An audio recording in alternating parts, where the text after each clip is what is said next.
Evening, everyone.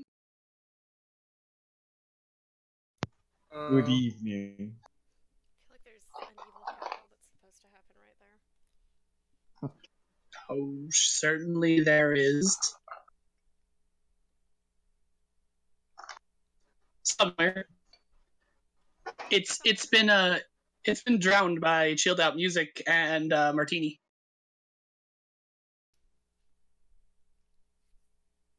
Well then. So let's do a little recap. Since a lot happened off stage and I was screen, let's recap this. So, getting started on my part. And I'm just gonna read what I posted. It takes a full day's rest for our group of planeswalkers to be fully functional after the drain on everyone's spellcasting abilities after the ritual. You can look out to the horizon as you rest from the capital and see the curtain of fractalizing crystallized ether that roils in quartz-like fragments, shifting through a prism of all 5 colors of mana.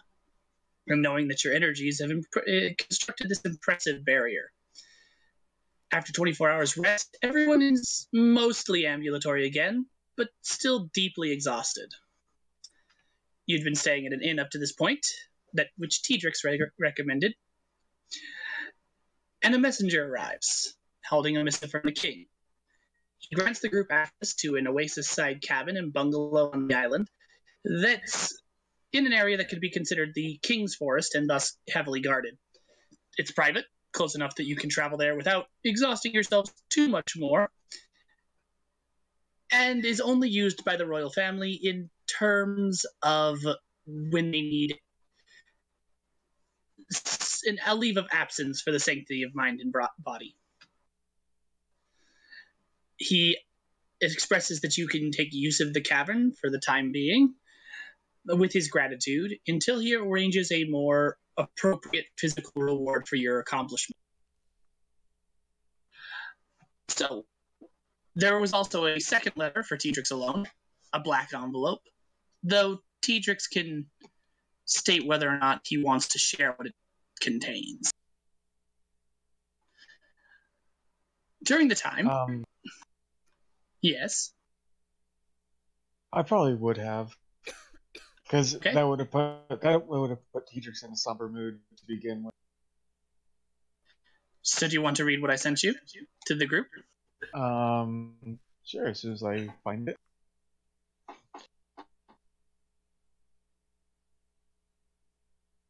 Did you sticky it? Nope. Okay.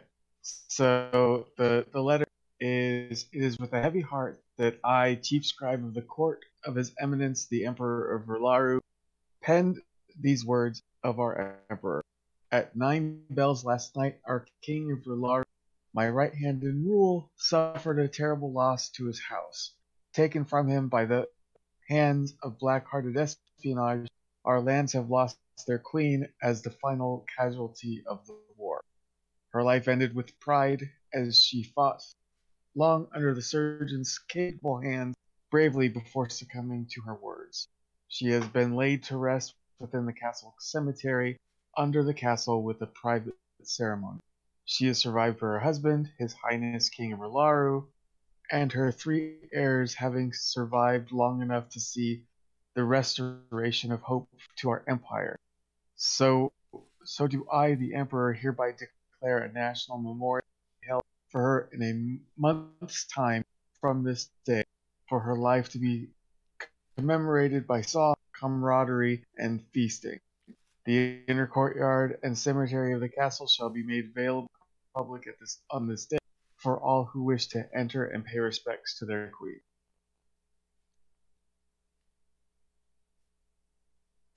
So yes, that's the black envelope that Tedrix received. In the meantime, let's see here.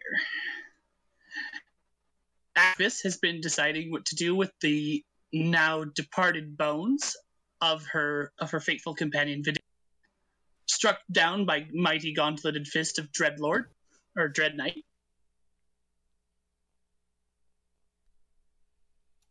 Decisions have been made. decisions have been made.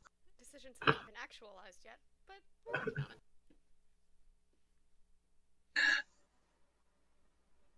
Jing has been quite the social butterfly, actually,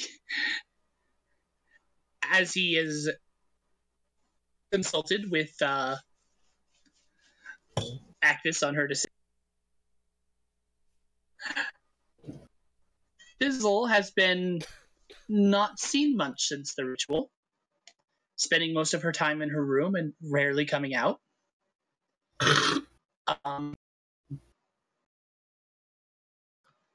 And Mulgarian has been flaunting about in the area, wearing the dean's bathrobe and drinking his bathroom.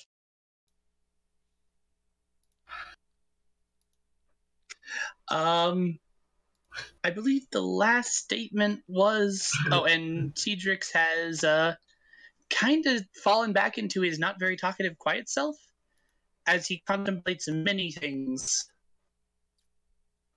I believe our final post in the timeline was when Fizzle fluttered into the room, stated, "Everyone pay attention to Fizzle now. Do we have access to an apothecary? I'm trying to make some drugs for fun reasons."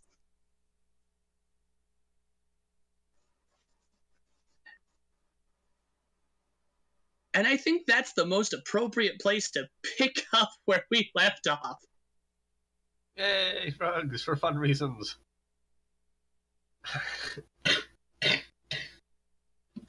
You gonna be okay there, Gladys? Yeah, I just gave too hard. I'll be fine. Okay. So, drugs for fun reasons. And the assembled group paying attention to Fizzle because she asked for it. What do, people?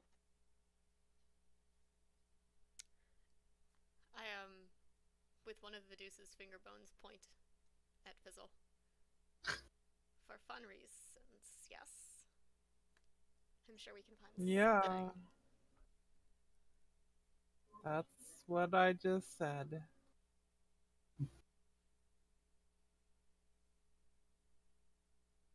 You wouldn't be, by any chance, be lying to us, would you?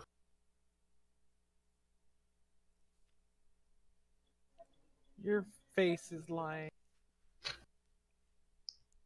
Kitsune get that a lot, actually.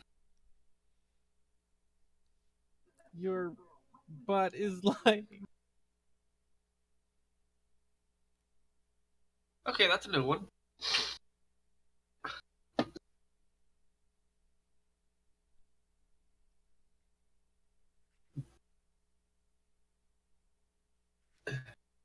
And what?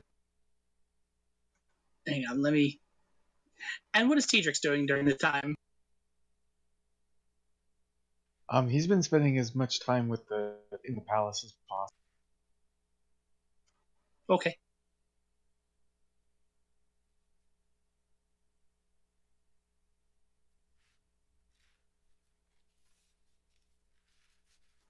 So you three, I guess you're the ones on the scene. God, that means that Fizzle is a senior member. Yes, she is.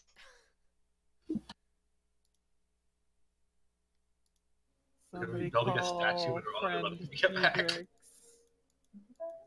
Tell him Sorry, his face is ugly and to get his butt out here.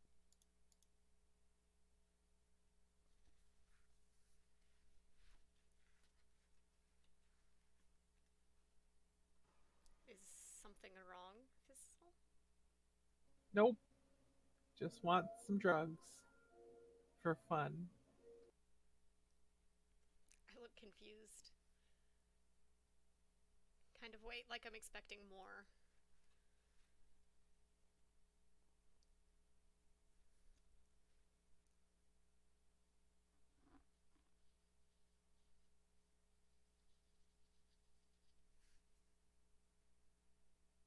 So, You understand our concern, of course. She's not like you to have a bad idea without sharing every detail. You guys are boring.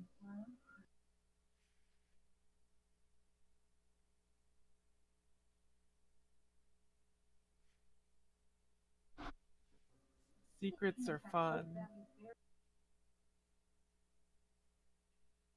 Anything about secrets?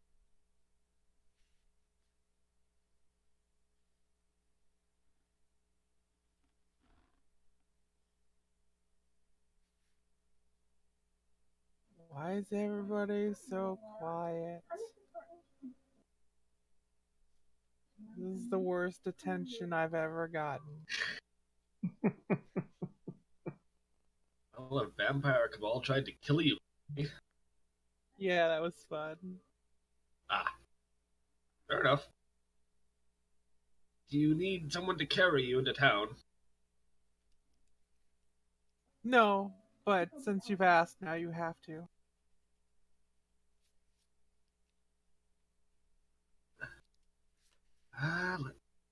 How many miles away are we exactly?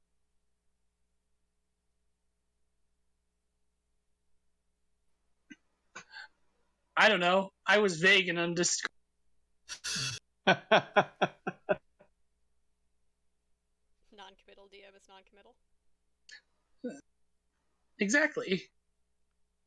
Far enough that you could probably get there without it being too hard on you to do so. But still remote enough to provide privacy.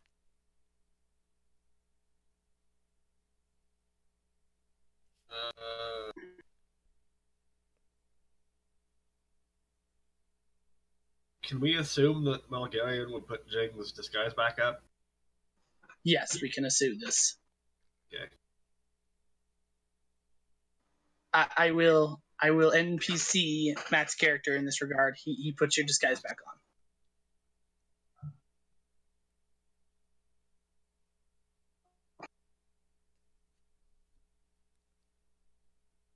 All right.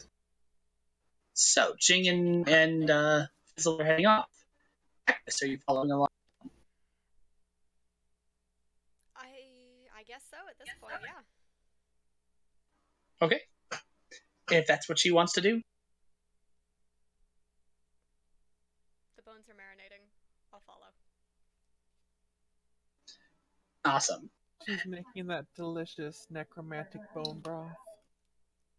Don't you know it? Teriyaki vidus.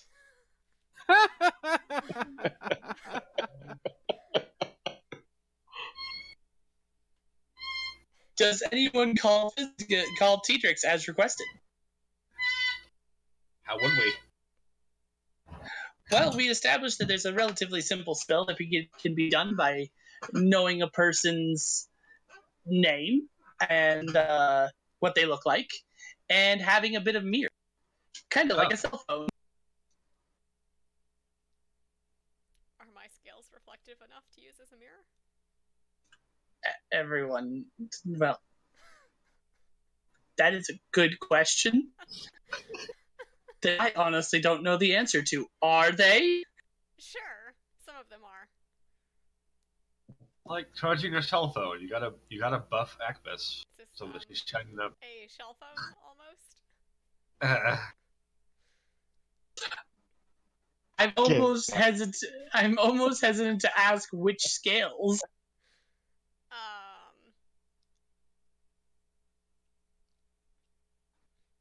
Going by the picture, the only ones big enough are the ones on our chest. Damn it. Yeah, that's true. Weird. Stare into my boobs, Jing, and we will call Tetrix. Well, first, apparently, since you have to buff the scales, just like rub it down real good and then stare. Fizzle. And I then think we have this is to. a job for Fizzle. Alright, come over here. Just move into my moving hand. This seems slightly lackluster for your usual amusement.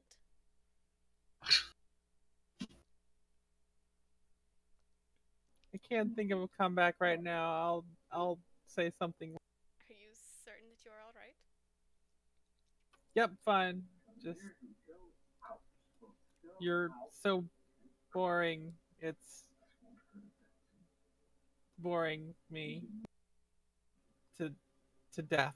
Yeah. I am going to call Teedrix on my scale while Fizzle is in the process of buffing it. Right. Buffing, quote unquote. Wink, So- wink. So T-Rex, you feel a small magical tingle radiate from the mirror in your pocket. Okay, Oh my. take it out. You get a good view of Fizzle's hand buffing something. The perspective is a little odd. Fizzle is like sitting on Jing's shoulder, right? Teedrix. Yes. Okay. Friend Teedrix. Where's the apothecary? You can respond to this message. Why are you rubbing the mirror? I'm not. I'm rubbing Akvis.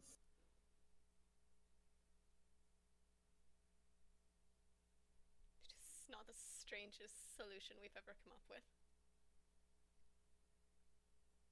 Especially since there's probably mirrors in this cabin. Probably more than one. The cabin. It's fine. We started walking already. It's not the strangest, it's just the most unnecessary. A There are scholastic apothecary- experiment. There are apothecaries in capital city. Alright, I'll see you later when I'm super high. Wait, what?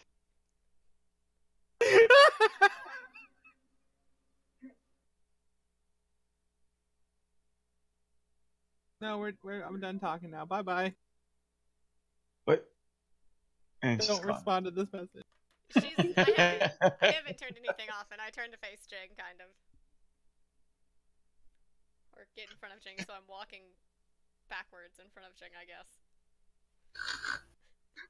Jing, you are presented with Agnes's boob. With Teedrix's face on it. If anyone The Once- perspective shifts a little bit as I shrug. if we like make it big and someone comes back and listens to these old recordings, please, for the love of God, draw this. I lack the art skills, or I draw it myself.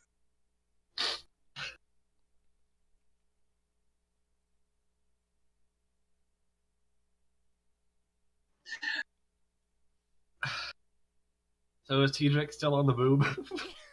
Yes. Alright, Jing will awkwardly talk to him. It's not. We should state, just to properly set the scene, because I've gone a little nuts here. Agnes doesn't actually have boobs. She's a proper lizard. They're just. You're more sucking my into sternum. a. Which is maybe not a better image, but it's a different one.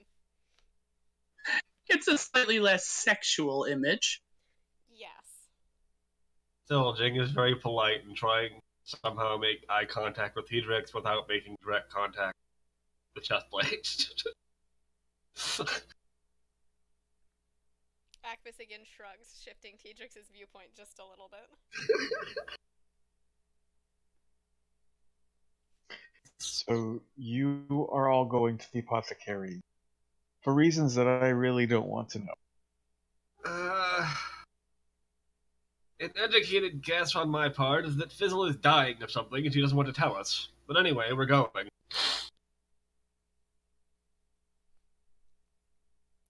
Seems plausible. I mean, do you really want to know, or is it just because I'm being mysterious? Because you're being mysterious, then I'm not pressing the question so much. But if you want to tell us, then do so. I'll press the question. Why, Fizzle? Well, I mean, Jing's not wrong. Wait, what? He said Jing's not wrong. You're dying. Yes. Was it something that the necromancer did? No, it's been happening the whole time you've known me.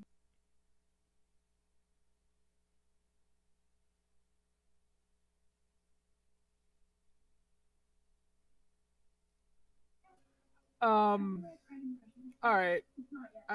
I sometimes forget none of you have been to Rin. We have a lot of artifice, but there's a lot of byproducts of all that artifice. And I've put some of that artifice directly into my body. I'm sure you can figure it out. Lasting repercussions. It's fine. I'm gonna make some medicine and then I'll be less dying. Maybe we can help.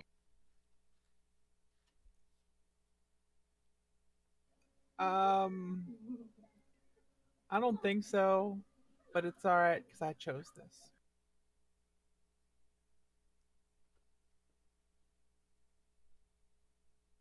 Is it a death sentence, as it were? Eventually. I don't know how long. So you know what? Maybe I will just get old and it'll be fine. We'll see.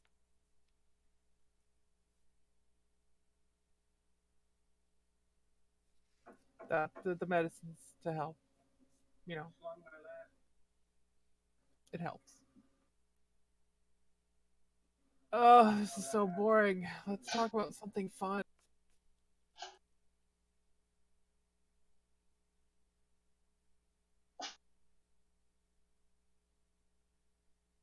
Let me talk to the captain of the guard. I might be able to get some sort of special dispensations so they won't question what you want.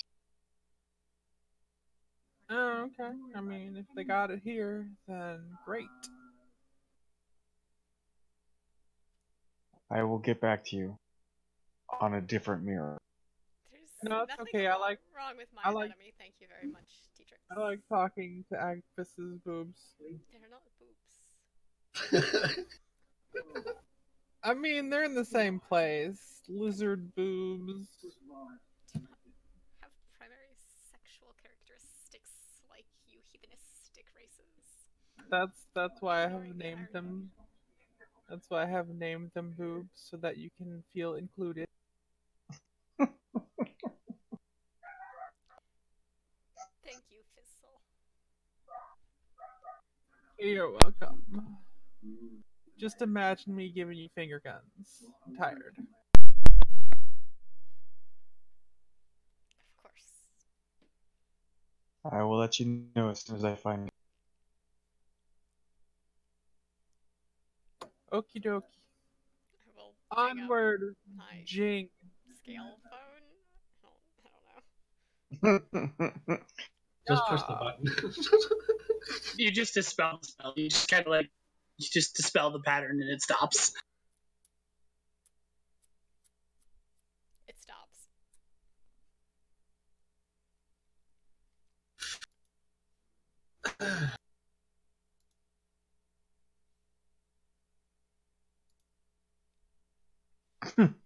Does anyone else have anything uncomfortable to say?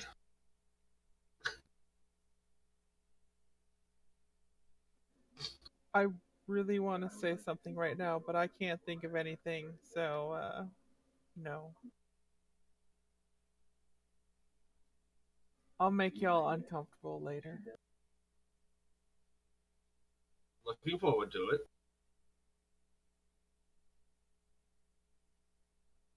So tell me more about this treatment.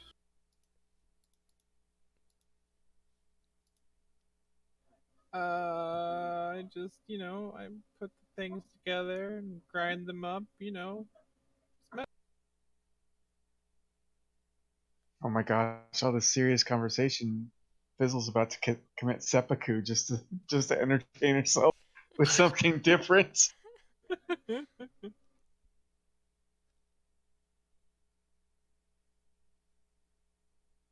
You know how that works. You just put it in the bowl and you take the pestle and you grind it up. Jeez. Well, I yeah. thought you were educated. The medicine do once it is inside you. Oh, okay. It fucks her up, apparently. I mean, it helps. It helps purify some of those toxins. Of course, too much is also toxic, so that's why I can't get rid of them all the time. We need a safer way to draw the toxin out on a more permanent basis. There isn't one. Trust me. Oh, really? Just like there's no way to restore the barrier around this world, right? I never said that. No, but someone did. Friend Pedrix, you've been called out. Oh wait, he can't hear me. Call him back. Call him out. Call him out on Agnes's boobs.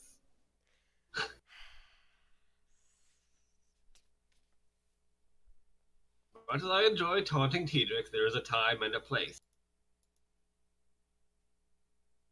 This is not the time. And Agnes's chest is not the place. There's nothing wrong with my chest. It is a marvelous specimen. See? There are not just boobs.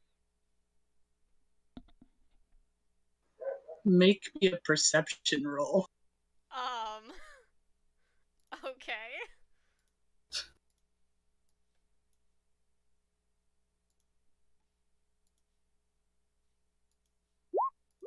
Agnes realizes the dark secret. She does have boobs. No, you hear a voice curl in your ear, like smoke off brimstone. Yeah, they are. You bastard. Do you say this out loud? Yes, with slightly more hiss. Is this a voice that I recognize? Yes. And if so, is it the voice that was in Tedrix's head, or is it the voice that was in my head? It's the voice that was in your head. Okay. Okay, I don't like the fact that Tedrix isn't the only one hearing voices. Oh no. Oh crap. Tedrix is crazy as catching. She's talking to the air. Wait. I'm going to gently flick Fizzle to get her to shut up. Ow. What do you want with me? Why are you doing this to me? I'm dying.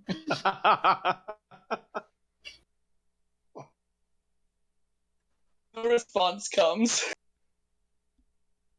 Can I, prescience myself? You can try? Can I have advantage because I'm presciencing myself? No. Because prescience isn't an exact science. Yeah, you can't figure out anything unusual about yourself. There's nothing wrong with your head, if that's what you're thinking. And there's nothing wrong with your physical being. And nothing wrong with your surroundings.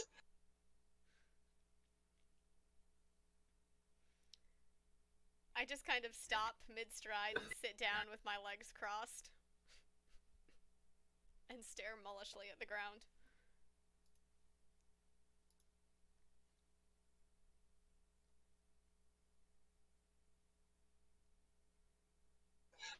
I don't quite understand this word mullishly, but okay. Recalcitrant, kind of grumpy. Okay. Somewhere between persistent and concerned.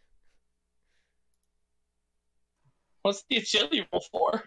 Probably to dodge the lizard that just sat the fuck down mid-stride. Yeah. Yeah, I guess she was in front of him. Got it. Jing, you nimbly jump over Agnes as she flumps down into a sitting position. Grumpily. Very grumpily. Good heavens, Les, don't just drop like that. Some things are more important than... What the hell? My face. Is.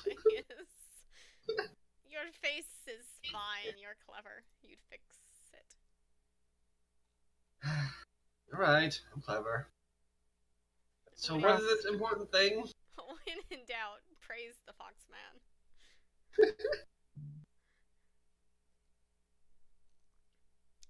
Fragments Are you of dying my too? past. Agnes, make another perception roll. Fuck you, Josh. GMs can smell when you have a low roll on a certain skill. At least I'm consistent. At least you are. You hear the voice curling like brimstone again. Oh, it's okay. Continue on. I'll see you in your next dreams. Are you even a piece of my past anymore, or a promise in my future? For the future. What? What, was that not clear? Did I not You come cut out. For the future. Your time will come.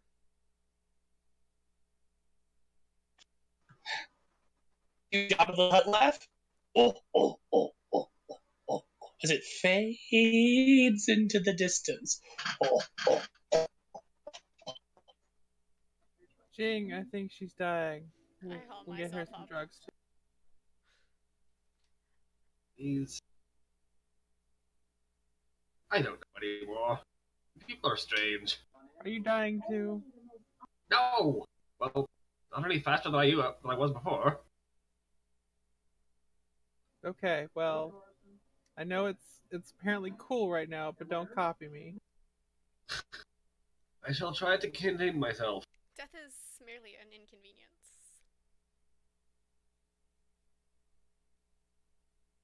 It's not inconvenient. It's the dying part that's inconvenient.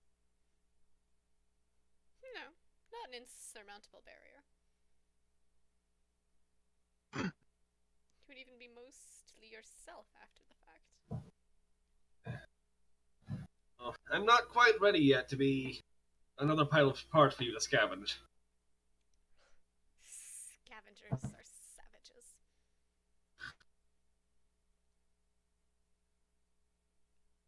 Give me a little bit of credit. I'm not saying you can't use it once I'm done with it. Just wait a while. Deal. I refuse this deal.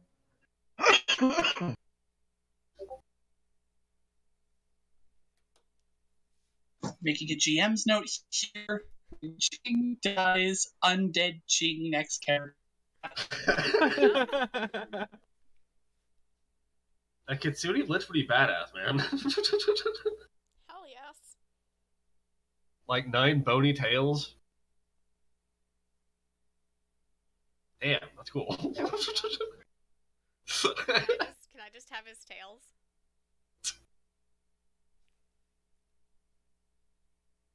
Sure, you can take 8 of them, grab into Orthodox, and leave him with 1. No problem. Cool.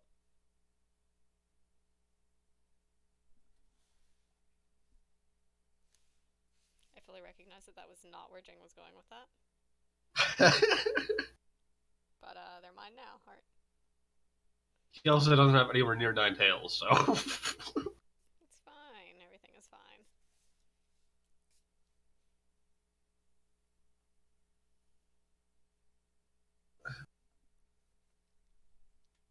To the city.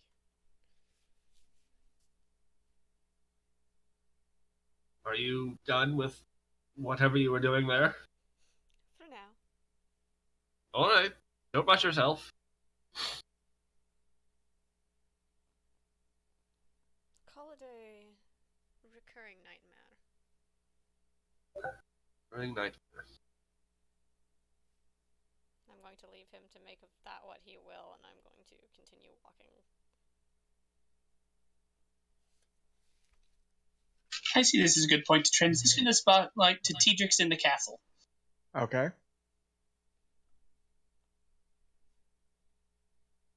The caster's mood is somber, to say the least, but also dedicated would be a good word, I guess. Everyone is highly remorseful of the loss of the queen, and the king is slightly despondent. Everyone else is literally laser focused on we give an advantage to end it, and we are ending it now. Daily reports come in of successes on the battlefield, of Jumarad being pushed back now that they have nowhere to go, and no way to replenish their forces.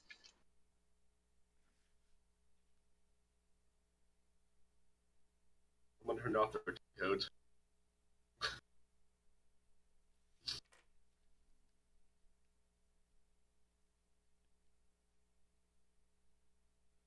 Well, Tedrix will do his best to help out in any way he can.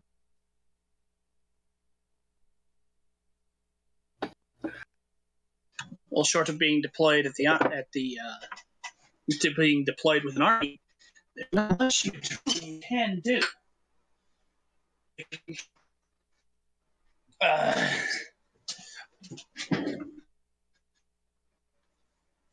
But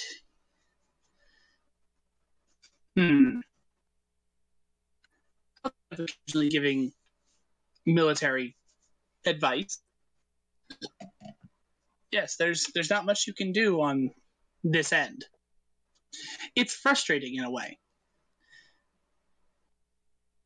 But you get the sensation that the battle goes well, and if this momentum continues, your country will be safe.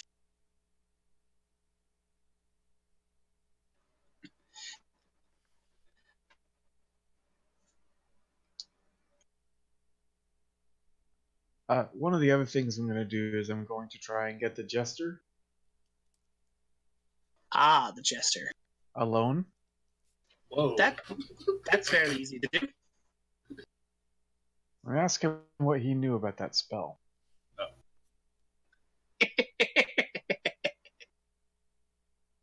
Intrigued you, did I?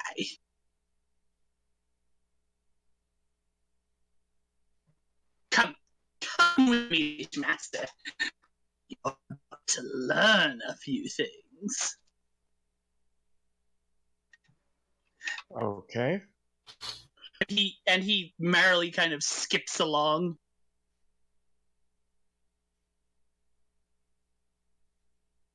Oh, Almost a Twitter.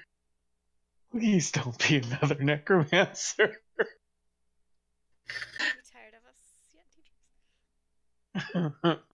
Well, please don't I be know, another agent of Jumarad. There you go.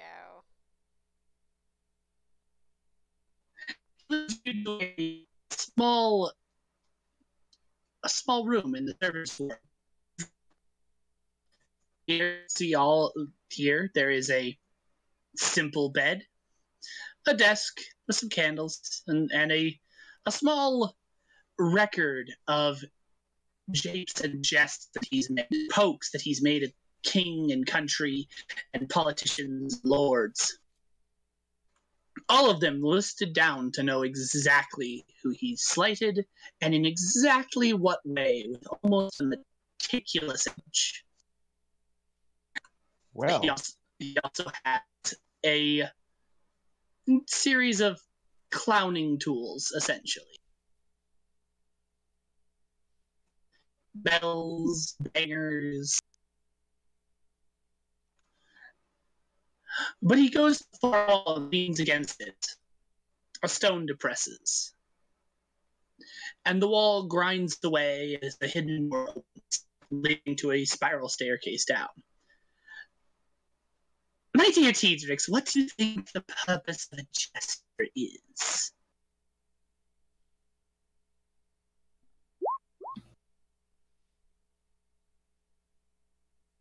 Well, from everything that I've seen of you, just entertaining. It's close, but a little short-sighted. I don't blame you, of course. It's not your job in front of you. It's your job to destroy enemies, and a good job you do at that. Come along. And he begins to head down the stairs. A jester's job is to be the one man at court whose tongue is beyond reproach. The one man who can speak with no fear of lèse-majesty, no matter what I say to king or country or lord. I am above reproach, for I am but a clown. And no one takes offense at the words of a clown.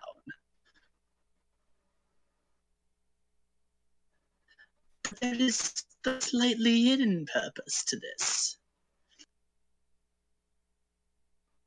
And he leads you down the stairs to a large and vaulted room covered in books of magic. How can I know how to speak truly unless I have the sight of ages? And so my family, for a very long time, have assembled a very particular set of skills to be in service of the king. To know when threats come, no matter what their form may be.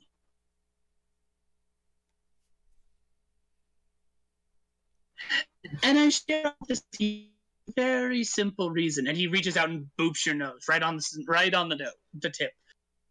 I'll rub my nose. I share the secret with you because I think you hold a secret as well.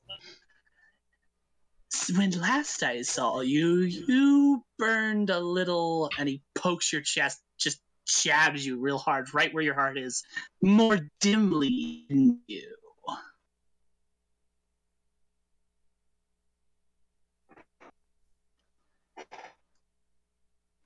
Your soul's bright, Tedrix, and you can hide it from the king, you can hide it from the lords.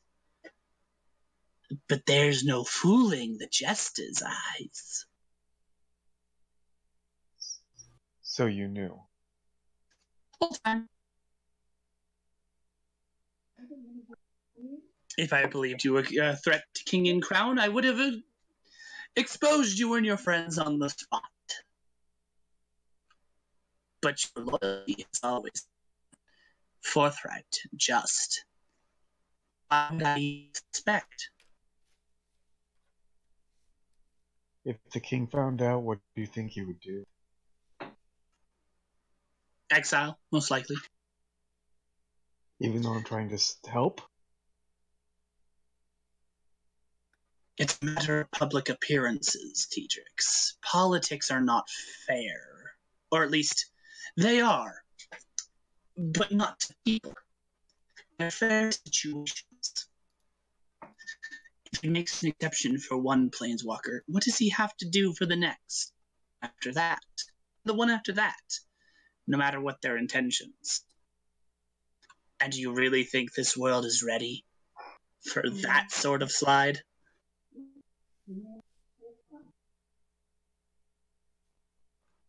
The nations care along with one another.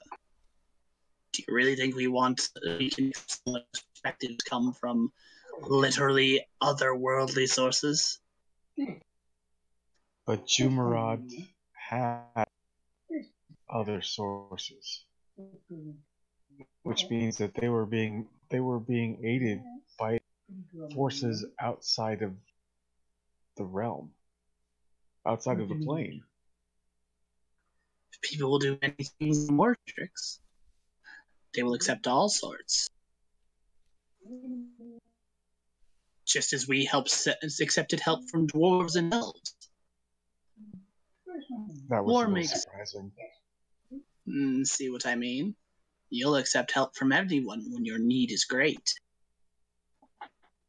Giants can hardly deny water, can they? I want to ensure that peace happens. I'm not going to act overtly as the last Planeswalker did. But I can't let it go back to the way it was.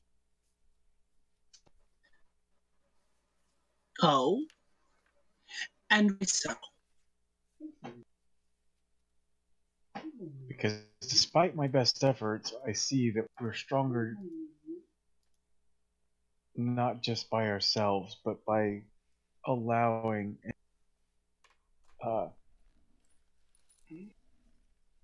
crap, now I just lost the word for it. Cooperation. There we go. We're better with others, you say? Yes. Doomrod would have won if we didn't go to the elves and dwarves.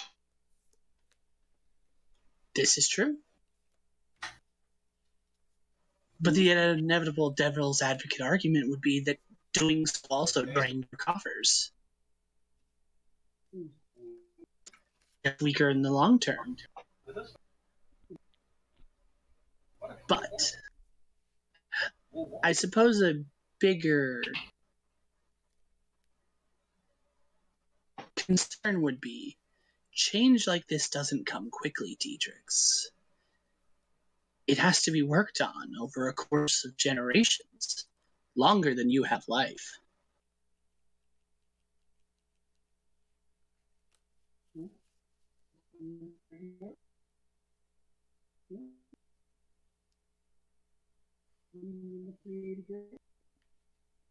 And I need to stay to ensure or to help ease Do you? everything that I do. Do you At least that's the truly? way I feel. At least that's the way I feel right now. You might want to speak with your friends on that. If I understand the spell, it might help grease those wheels just on its own. But of course, this is really yours. Both past practices are noble.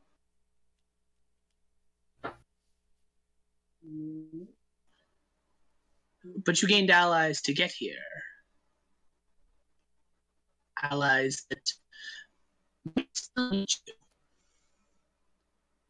But if they're understanding, I don't know the nature of your relationship with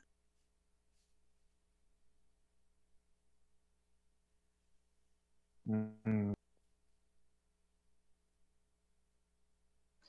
As I said, it is up to you.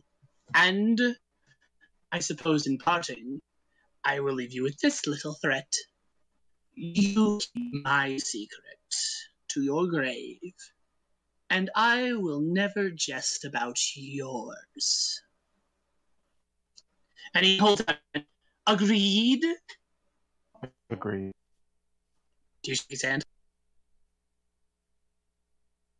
Wait, what'd you say, Josh? You cut out, at least for me. Do you shake his hand? Yeah. There's a joy buzzer in his hand. Of course there is. He laughs uproariously. The deal is struck!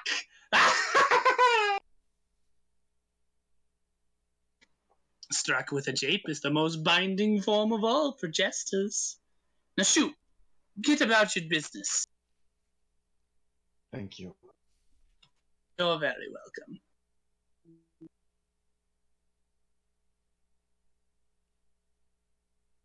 I'll leave it. You wanted to know the secret of the jester, and now you know.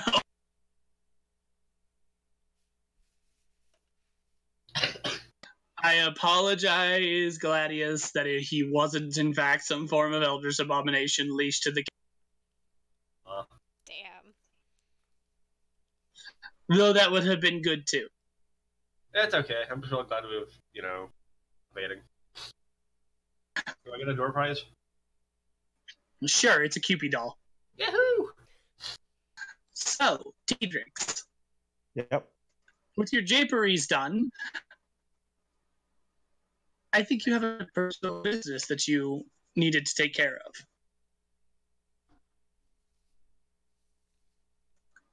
And I would like to focus on that. Why? Well, you did promise your friends that you would get, maybe perhaps some special compensation. That's right, yeah. And you are friend Tedrix. So I will go to the captain of the guard.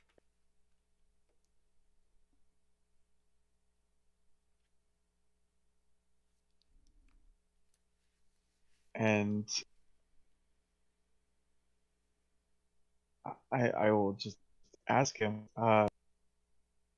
one of my friends, should have never used that word,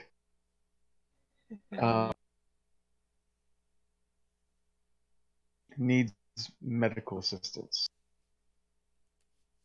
I'm not entirely sure what medical needs she has. Is there any way, if it's questionable, I can give her a special dispensation? Well, what sort of medical needs does she particularly have? What is she in need of? Does she need Does she need what? the surgeon man? No. This is something that is a little bit beyond a surgeon.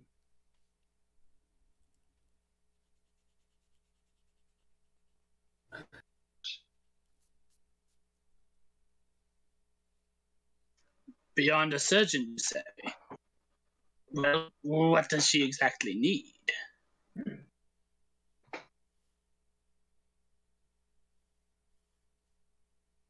I don't know exactly the illness she has. I'm not familiar with. I just know that she is dying.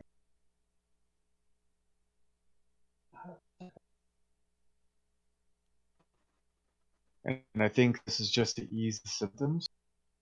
So she needs an apothecary then? yes.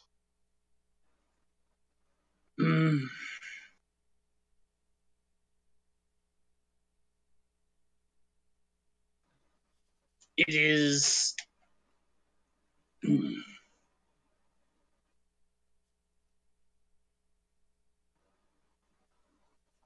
Give me a moment to talk to his lordship Caducus. Did you say Caducus? Caducus, but yes. Spelled the same way. Like the cane of... I never will. He's in charge of the royal pharmacy. Perhaps we can open it to them. After all, these are the same friends that helped you erect the new barrier, correct? Yes. Well, for the heroes of the land, of course.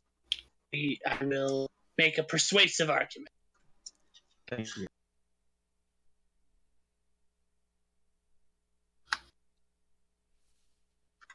So, he marches off, hand on his sword, to get you some, to see if that can be arranged.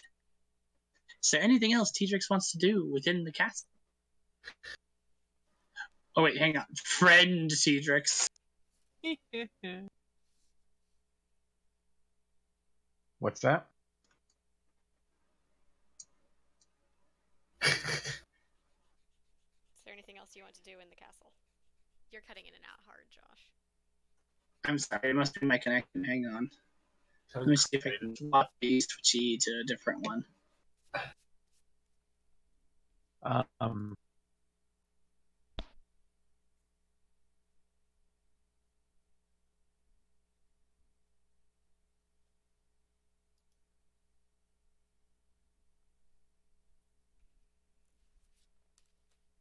can't really think of anything else that I want Tedrix to do. He's just gonna have to think hard about what the jester had said.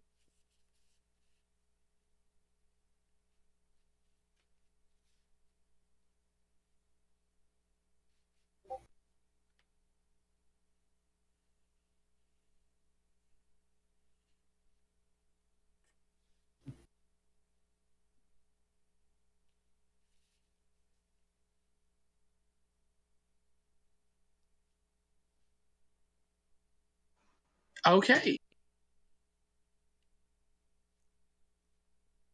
I suppose in about an hour or so, the captain of the guard gets back to you.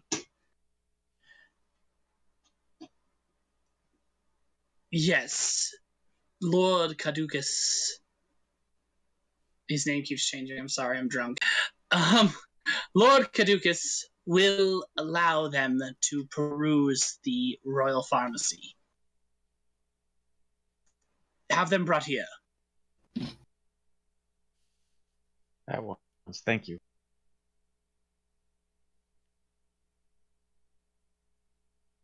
So I will duck out of sight and then pull out the mirror and try to get a hold of them. Which one of them? Who? Yeah, which one are you trying to contact? Let's go with Jing. He's got to have a mirror on him. Hey, Gladius, does Jing have a mirror on?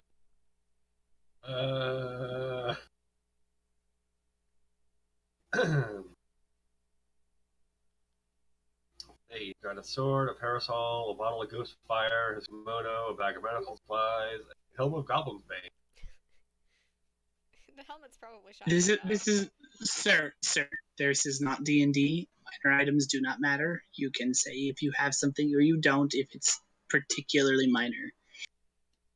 I can't really think of a reason Jing would carry a mirror around. Okay, then Jing does not have a mirror.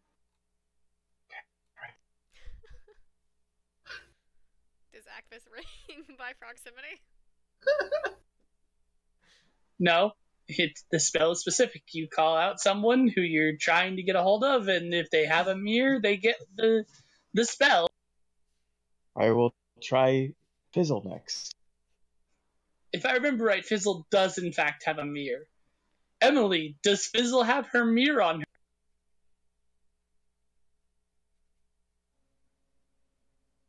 This is Fizzle. You can respond to this message. Fizzle, you have access to the royal apothecary. So come to the palace. Oh, good. I mean, thank you?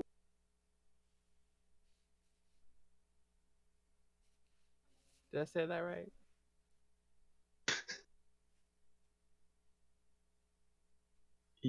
You don't thank me.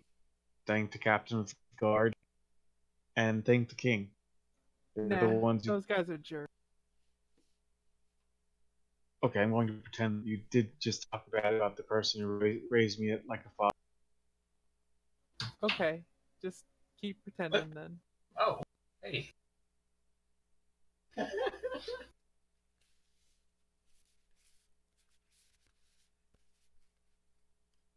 I'll see you shortly. Okie dokie. She sounds so sad.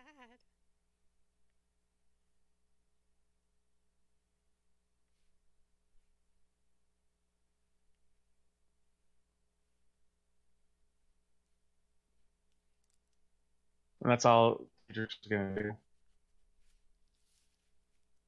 All right, back to our 3 traveling party members. You have just entered the outskirts of town.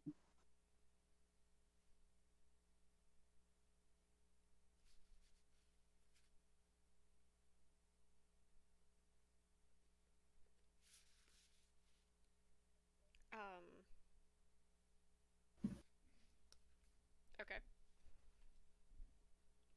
Going to kind of shove Jing in the small of his back, like, go on. You lead, I'll follow. Because I have no idea where I'm going. Oh yeah, because Actus wasn't here when they went and dealt with all the castle stuff. Yep. I'll come up with a reason why she wasn't someday.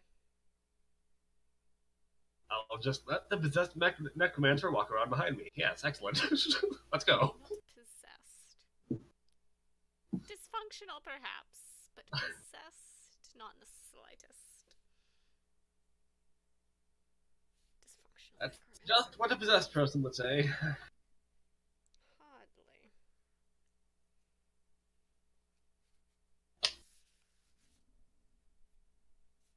Jing will lead the way into the castle.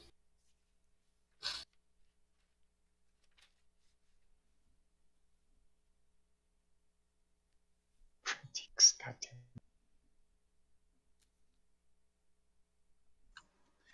As you enter into the foyer of the castle, unimpeded by the guards who believe that you have business yet there, I just realized that, like, after that bullshit excuse Jing threw out last time, he now actually has business with the Court Alchemist. He actually has what? He now actually has business with the Court Alchemist. Oh. this is true. The lie has become the truth. It has all come full circle. Oh, snap. So, you encounter an individual you recognize. Specifically, Mr. Riddick Leonhardt, as well as Jav, Sika, and Sika.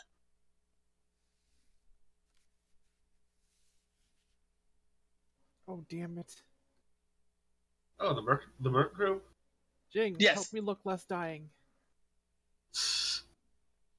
Can I siphon entropic energy off of Fizzle to make her look less dying? Did that kind of dying? Jing will create a gentle breeze to ruffle Fizzle's hair, so it flows in the wind.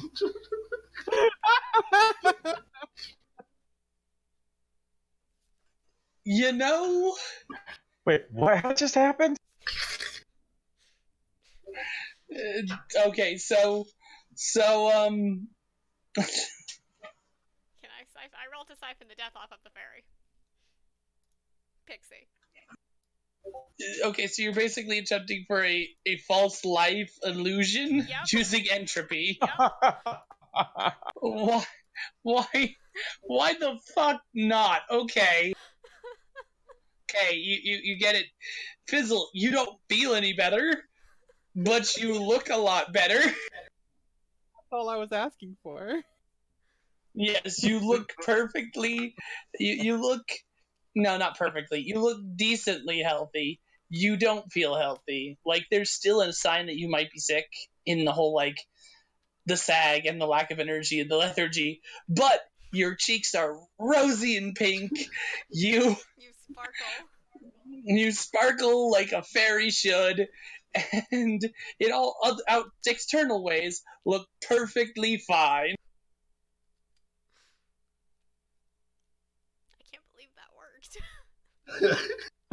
The GM is drunk. Anything works at this point.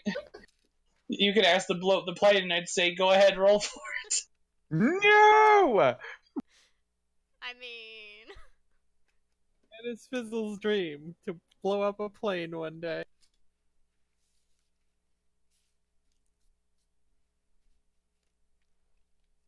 So if I'm not Not mistaken, the white-haired guy was left back on the front with the dwarves, right? Yeah, he was left back on the front line because he was the strongest one, and he was like, "No, I'll fucking take care of it. It's okay." And it is this man who approaches you. Holy crap! Where have you guys been? Here the whole Island time. Paradise. We were right behind you. Hey, Sika. She replies, "Hi, Fizzle."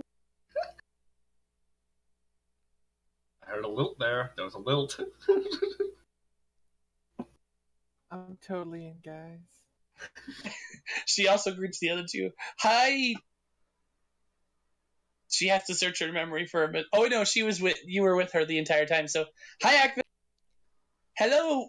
hello. Now she has to hesitate. Jing, right? You wanted to do the thesis, right? Yes, hello. So glad you remember. After a moment of awkward hesitation.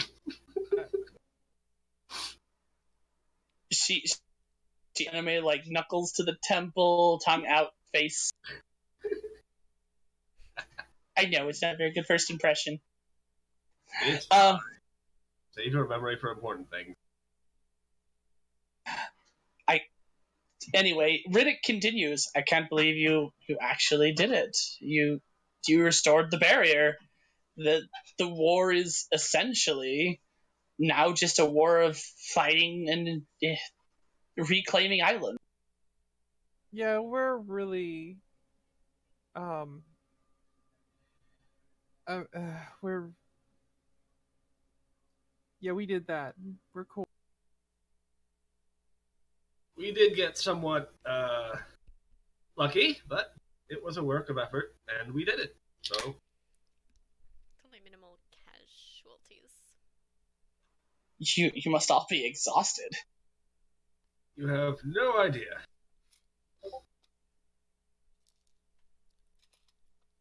Good to see you're alive, by the way. Oh, it'll take a lot more than that to kill me. Old age will take me long before anyone's sword.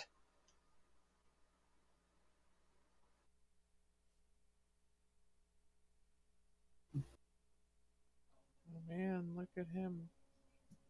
Just bragging because he's not dying. Okay. Oh my dear. Same. With his continual mirthful grin, he taps his skull and says, "Oh my, we are all dying." I mean, yeah, Death obviously. is merely a setback. All things must change eventually. No matter how many youthful bodies you create for yourself. That just got weird. That was strangely specific. I look very, very innocent, or as innocent as a lizard can. He actually realizes he might have said too much and gives a glance around to make sure no guards overheard that.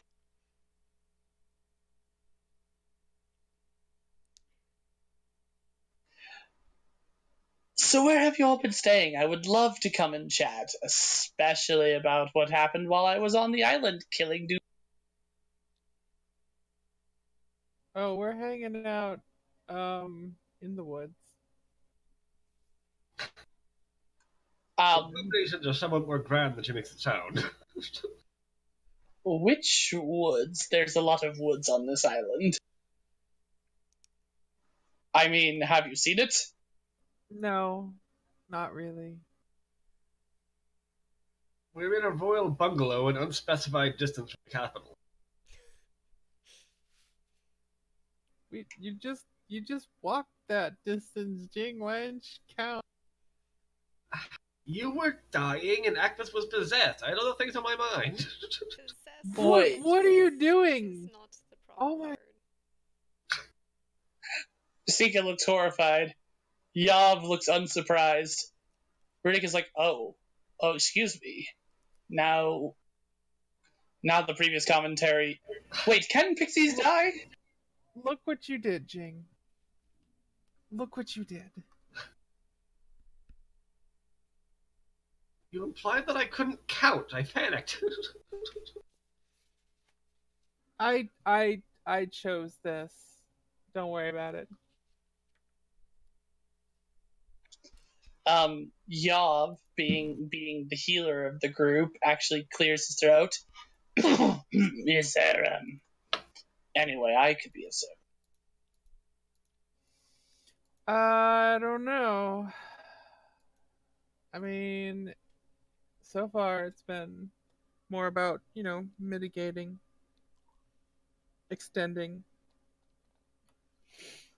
I'm or going to more let like the delaying. false life appearance drop now that the cat is out of the bag.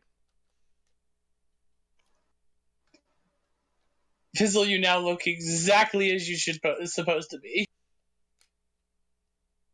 Damn it, Akvis. You said it was boring before. Is this not slightly more interesting? the GM to polish off a line from a movie. Everyone betray me! Damn it. No, I said dying was boring. Gosh. Oh, hi, Marcus. Nobody ever Oh, listened to hi, Marcus. Sorry. Don't make me laugh, it'll make me cough myself to death.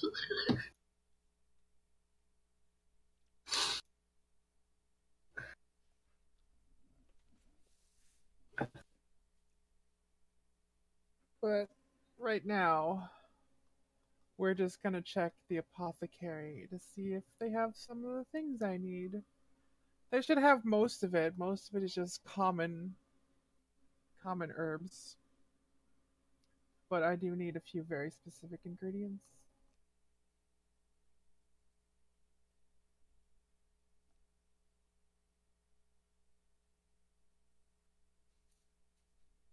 But you can also take a look and try if you want.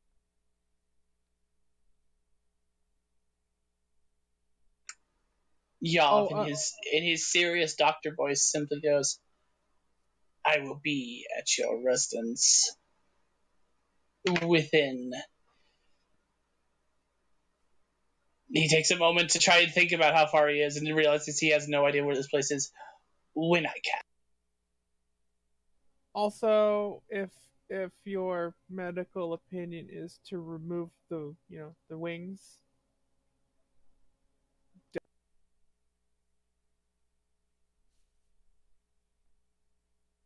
Yes. I said don't. If your medical opinion is to remove the wings, no is the answer. We will see what I can find. Fizzle. We'll see what I can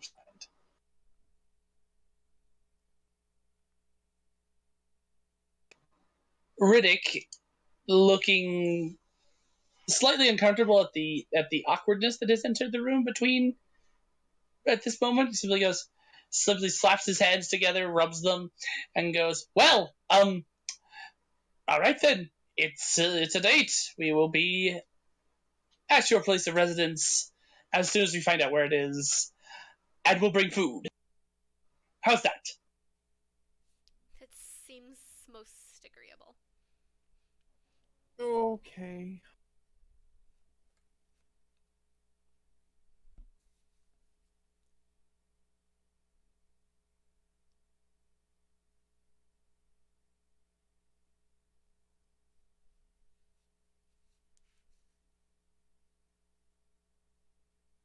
It's been a pleasure, but let's get along to the apothecary now.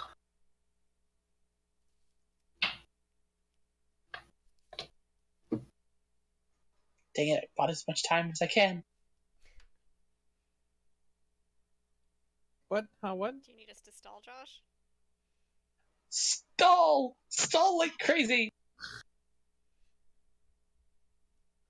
Can Vidus's bone in my backpack roll a perception check? Does Jing still have one of Vidus's ankle bones? Wait, what? Oh no. I handed someone an ankle bone like 4 sessions, 5 sessions ago. I don't remember receiving an ankle bone at any point. Sure. Let Vidus's ankle bone roll a perception check. I was entirely joking. I have no idea what he would be looking for. I'm sorry, I'm drunk, and I'm using this as an excuse to stretch. Okay. Let me find Vidus's character sheet. What's the disadvantage for being an ankle bone? And not having a spark attached. Or eyes. That means that it's probably impossible, considering it wouldn't be animate. It's fine. It's still impossible, but it's fine. It went great. Yes, it did. It didn't do anything. Stretching destroy. Oh no. Do you need someone sentient to roll a perception check, maybe? Hey, Vidus is sentient. Watch your mouth. Small, broken off bits of him or not. He's not sentient now. He'll be sentient again in like whenever we get back to the bungalow.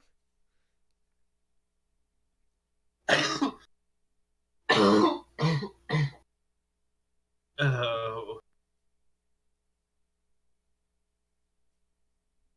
I have a plan.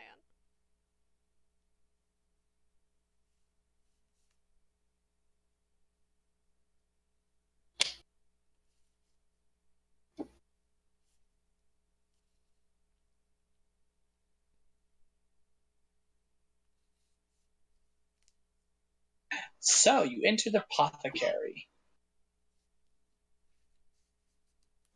You are greeted by a human in a fancy hat. It is a very fancy hat. He looks at you through his spectacles, and then down at the parchment note he has received. Then back at you. Fixes eyes on Fizzle. Back to the note.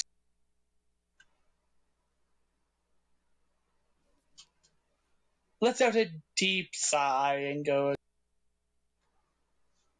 "My lord Caducus has stated that you should have the ability to take what you need for being heroes of the land. But leave no messes. I will be watching." That's right, I'm a hero of the land. I make messes where I want to. "Not in my apothecary shop, you won't." And he gestures with it's like a metal measuring ruler. He like shakes it at you like a scolding finger. "Not in my apothecary shop.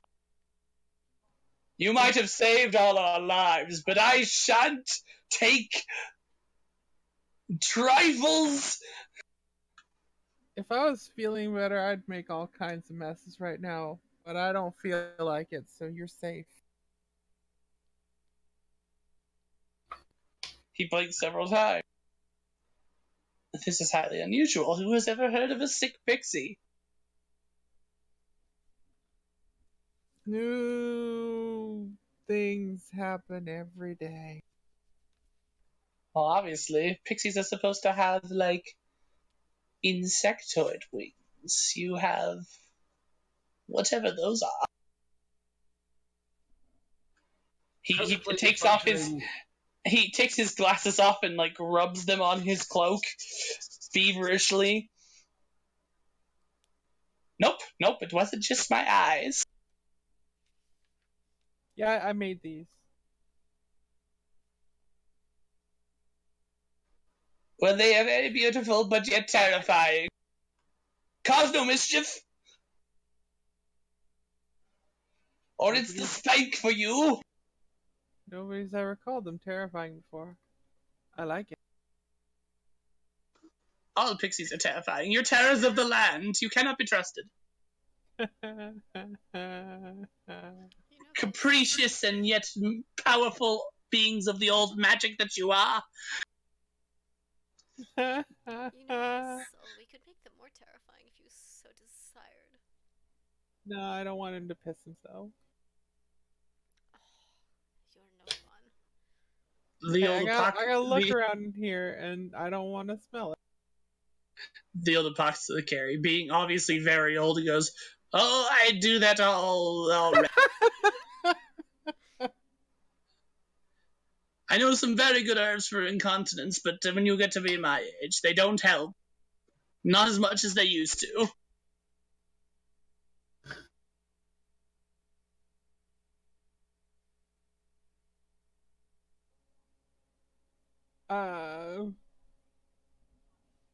Jing, take me over there.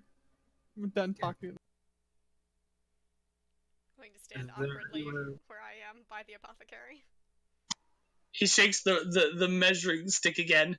"Remember, no mischief!" Perhaps you should sit down before you sprain something in your gratitude.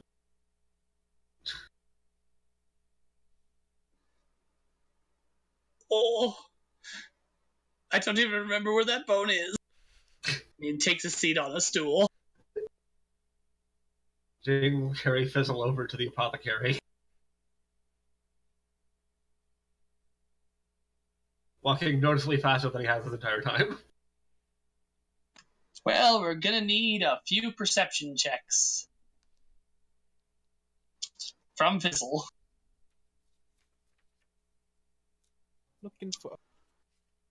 Meanwhile, I'm going to get on my third martini. If I ever start to sound like that, I want you to do the right thing, alright, Fizzle? How many do you need?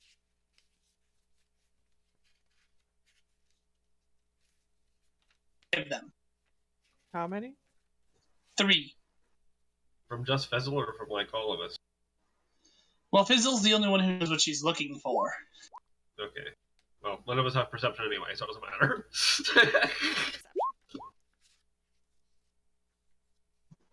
Alright, so are there any of those that you want to re-roll?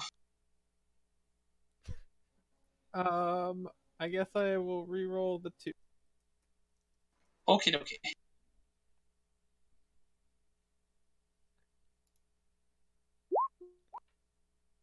That was pointless.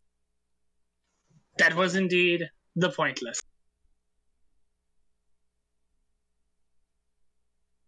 So, you find the basic ingredients fairly easily. You can make some pills that you could daily take to relieve the symptoms fairly easily. But you know that this isn't going to long-term work for you. It'll give you a few weeks at best. Especially considering you have the amounts of the Royal Apothecary, which are sizable.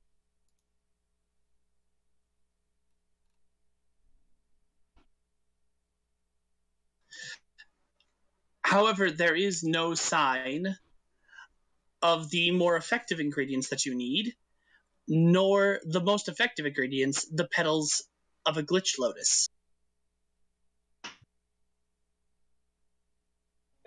I can If you, work with this. But if you could find, you know that if you could find the petals of that, like you did initially, you could have years of potential life added to you. if I find what? If you found the petals of a glitch lotus, like from Bryn, you could have years of potential life added to you.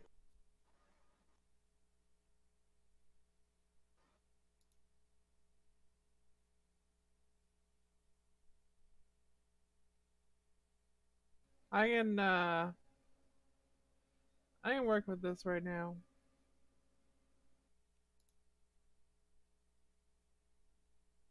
If you want, I mean,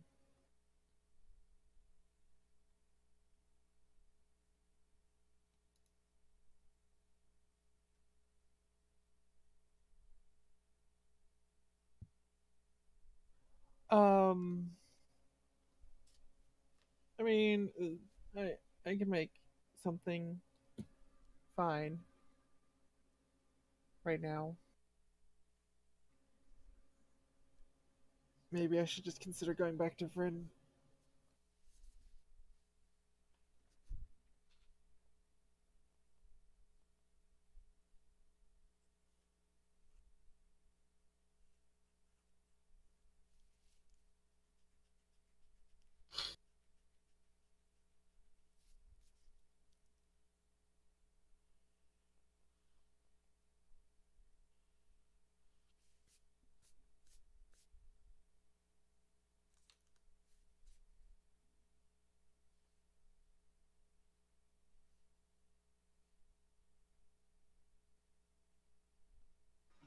So, the other two's reaction? Well, do what you can, obviously, but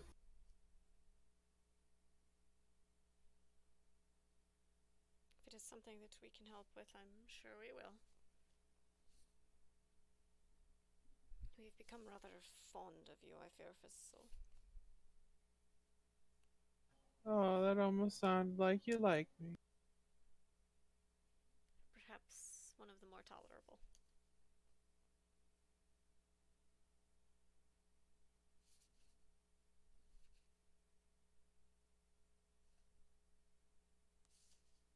spark such as yours doesn't deserve to go out there.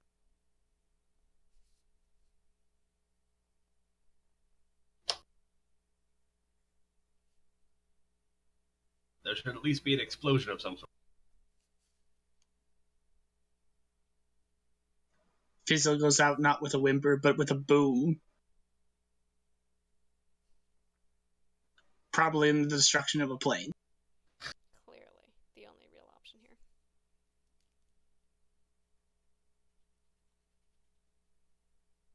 Hang on, I've realized there's something wrong with this thing.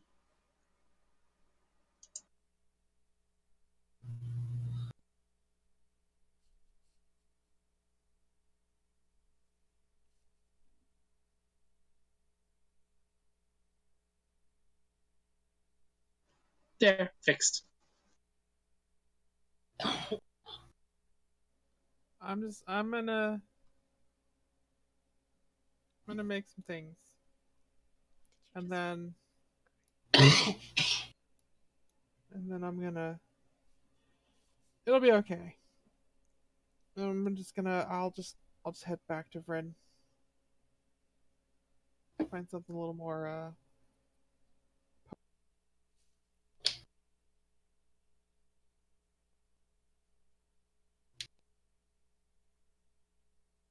I will be going with you, obviously, but perhaps first we should see what the doctor has to say.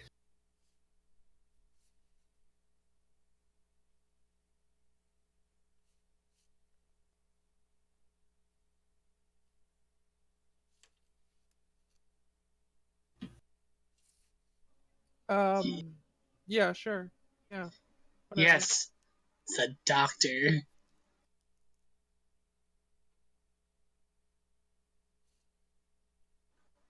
So, as you guys exit the Royal Apothecary, get a little turned around in the corridors, who should you happen upon but friend Tedrix? Hooray.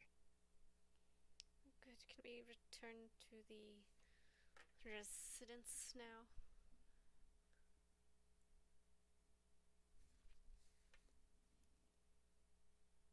Did you get what you needed?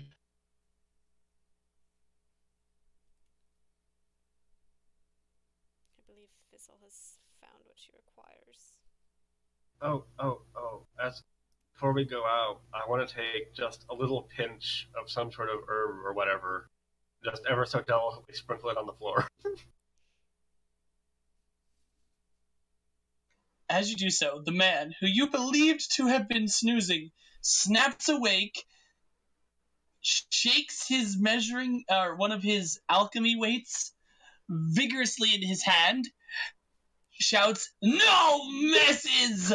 and flings the gram weight straight at your forehead.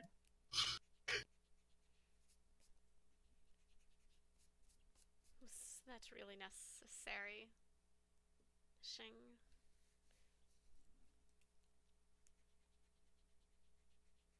No, I'm just trying to cheer up Fizzle. Did it work?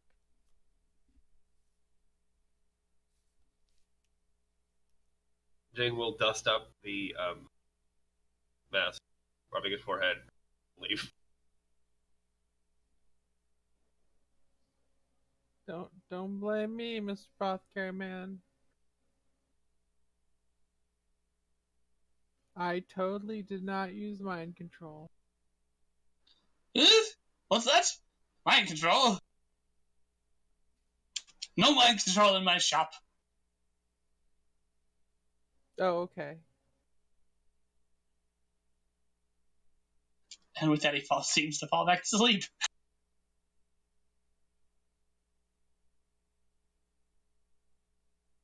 Okay, we can go forward. Sorry.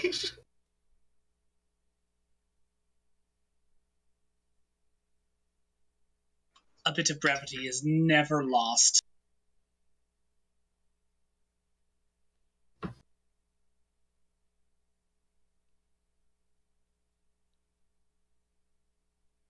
So, Pedrix and the rest of the group in the hall.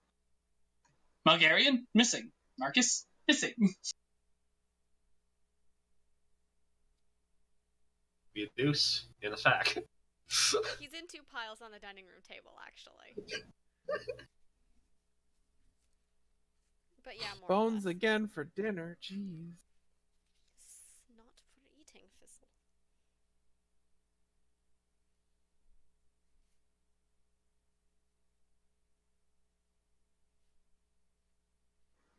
The ice cubes from my martini refuse to come out of the tray. I'm very disappointed. Oh no.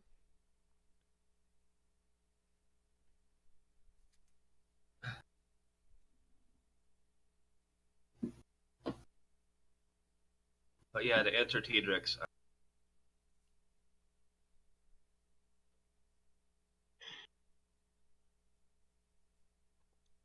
she's Okay, found enough. so... Huh? Oh, sorry. I didn't hear anything, so I guess my internet choppy. And everyone's cutting Oh. in and out.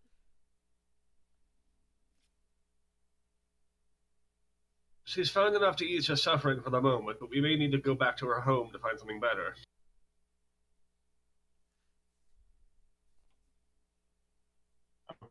What? People are talking about me? What? Oh, I think I fell asleep for a minute. Sorry.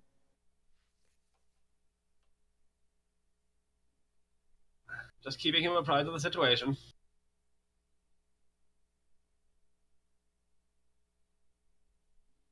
I'm gonna make some pills. If only I could have stated it with such eloquence. Oh crap. Do we have any chocolate coating to make it go down easier?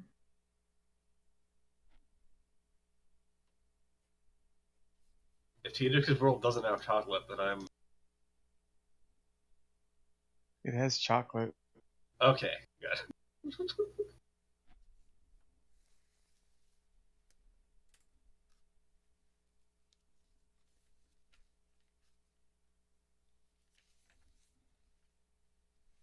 So yeah, let's go ahead and make the meds, or the medication, and go from there.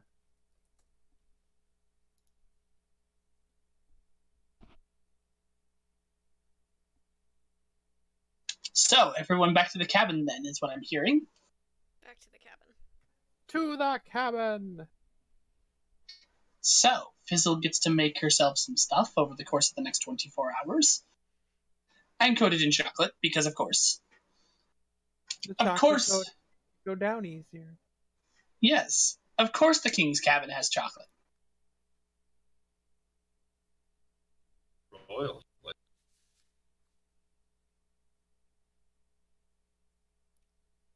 Akvis will be in the dining room kitchen area at the largest table, working magic. And specifically not sleeping. Oh, good. Good.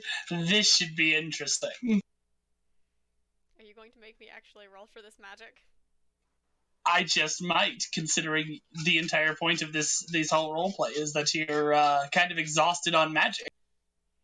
Okay. But not right now.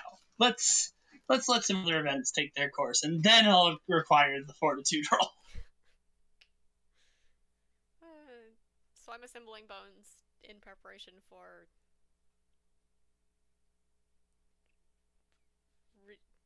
rejuvenating, resummoning, rehabilitating. So later that evening, Riddick and Yav and Sika knock on the door of the king's cabin. Upon answering the door, because I don't believe that anyone wants to just leave those three out of the cold, at this point, I don't think they've done anything heinous enough to warrant such behavior. You notice that those three are disguised in guards' uniforms, which they have used to sneak in, because no one informed anyone that those three needed to be allowed in. But they managed. Oh man. To be fair, Tedrix wasn't the way that they were coming. If I remembered Sika was coming, I would have answered the door in a bathrobe. Did I just say that out loud? Potentially. Tedrix, what did you say? Sorry, Jimmy. No, to be fair, Tedrix didn't know they were. That's true. And no one else informed anyone else, so no one knew they were coming, so they had to sneak in. But that's fine. These three are resourceful, and mischief is made. Don't ask where they got the guard uniforms. Where did you get the guard uniforms?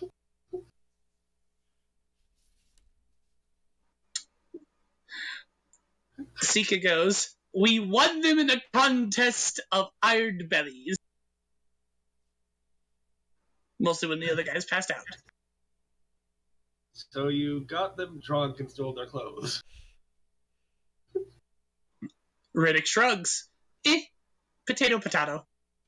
Oh man, I had no idea. She seemed so innocent when we first met. She gives a perplexed, "What?" Nothing. I'm trying my best. I'm just not at my best right now. I mean, I am a college student. Drinking is part of the extracurricular curriculum. I'm not undressing people. She actually replied. Her immediate response, without missing a beat, is, "With your mind?" What was that? With your eyes? I mean, I do that all the time, but I meant, you undressing people with your hands, to steal the, never mind. I'm just gonna go back to working on this thing. She blushes scarlet, and kind of kicks at her own feet, and goes, "Yob did that." Yob walks in, "And right I did." The illusion of him as a human drops. "So, see you're working on. See you're working on some tinctures and pills there. Yup. Why don't we go into the other room and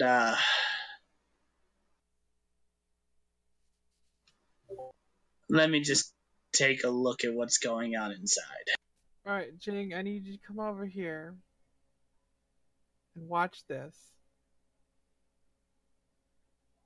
If it turns blue, I need you to stir it. If it starts screaming, I need you to put in these herbs over here. Huh? Screaming? Yes. No. Very well. Take care of it. Okay. So we're going to leave off that part of the scene for a moment. Yob and Fizzle for a moment.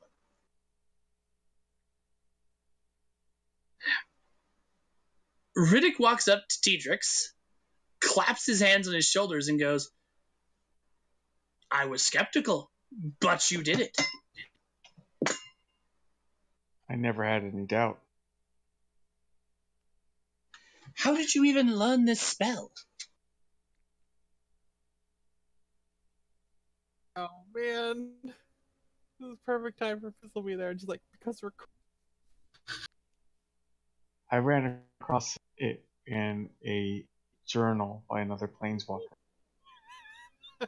Nice. I say that Fizzle's okay to be semi-involved in this scene. From the other room, you hear Fizzle go, "Because we're cool." Then he's like, I came across it in a book. It's like, nice. Riddick looks left and right. "Oh, which planeswalker? I might know him." His name was Vane.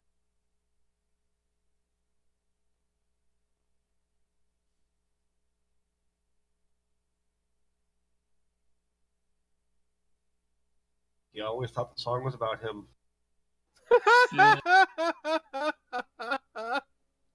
Shit.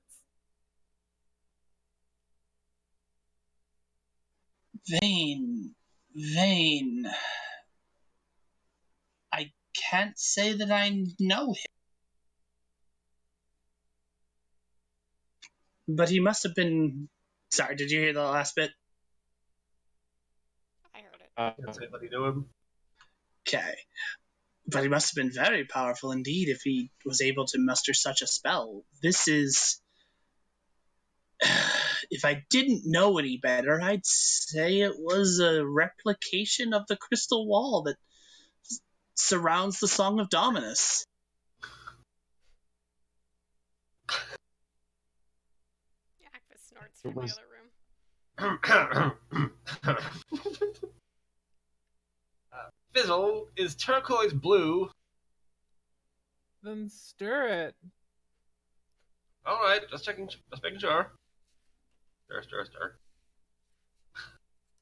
I'm gonna lean up to Yop and be like, none of those things actually matter. The screaming won't even happen. And I just wanted to keep him. You donkeyed me. How dare you? Privately in the other room where Jing cannot hear, Yob laughs under his breath, having to cover his face with his hand. Oh, that old apothecary's prank. Well played, and he offers fist bump. Oh yeah, bump that fist. He's gonna feel real silly when it does start screaming. he does the Baymax thing of blah blah blah blah blah. And if it does start screaming, Fizzle's gonna be out there real quick like, what the hell did you do?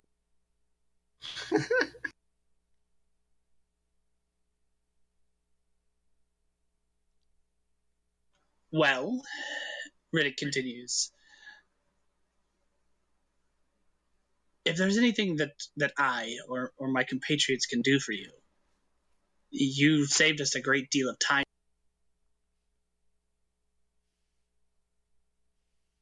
I appreciate you coming to help.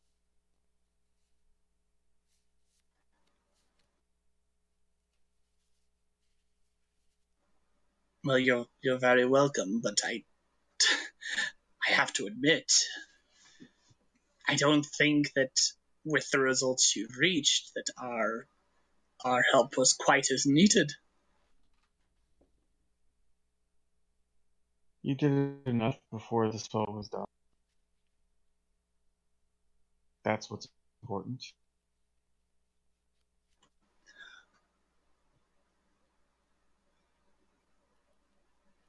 Well, I feel that this conversation could go around and around for circles for hours. So how about we drink and eat instead?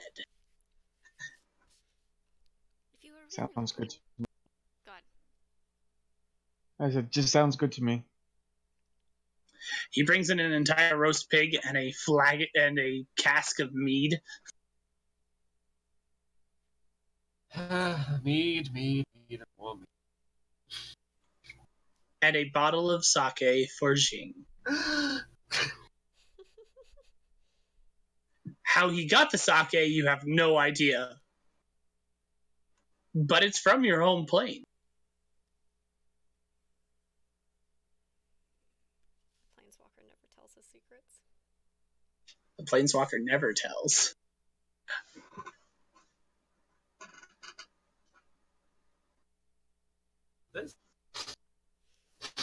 By the way, Jing, as you stir this mixture, it's fascinating. You are familiar with the idea of medicine.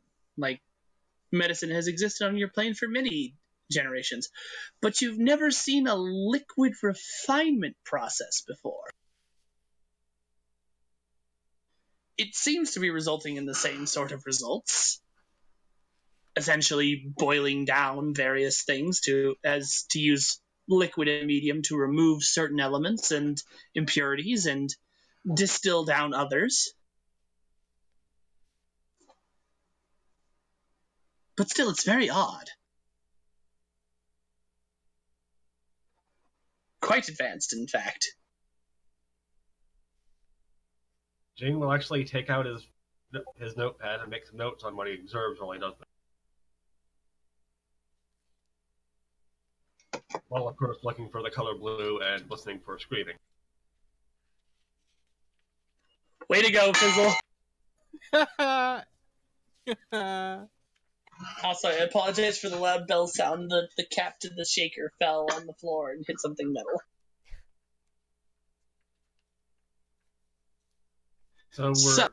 So we're boiling this down to create an extract that will leach out other elements. Essentially, the boiling process is to remove the other elements and leave basically a finely distilled paste that can be dehydrated in such a way to eventually be compressed into pills. Though Jing has not defined that third part yet. But considering that medicine in his realm is also taken as a form of herbal pills, he can assume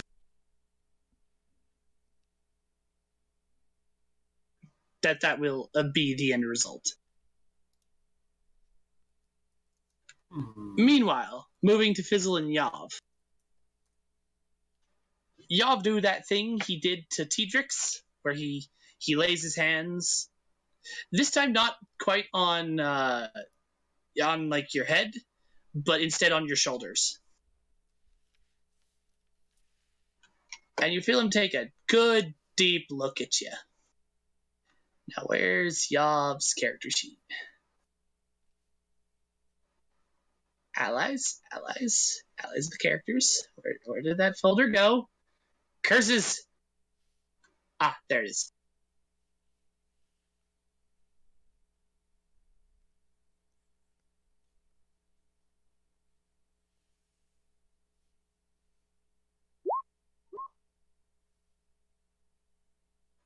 Okay.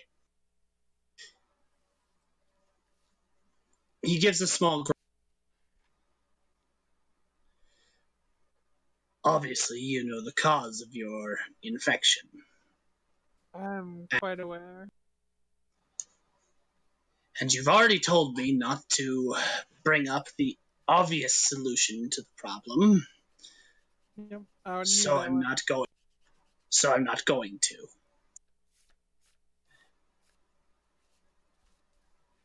In fact, I imagine that life as a creature with your size, without wings, considering your nature, would be hell. So. It's not even just about the size. It's simply a lack of my usual freedom.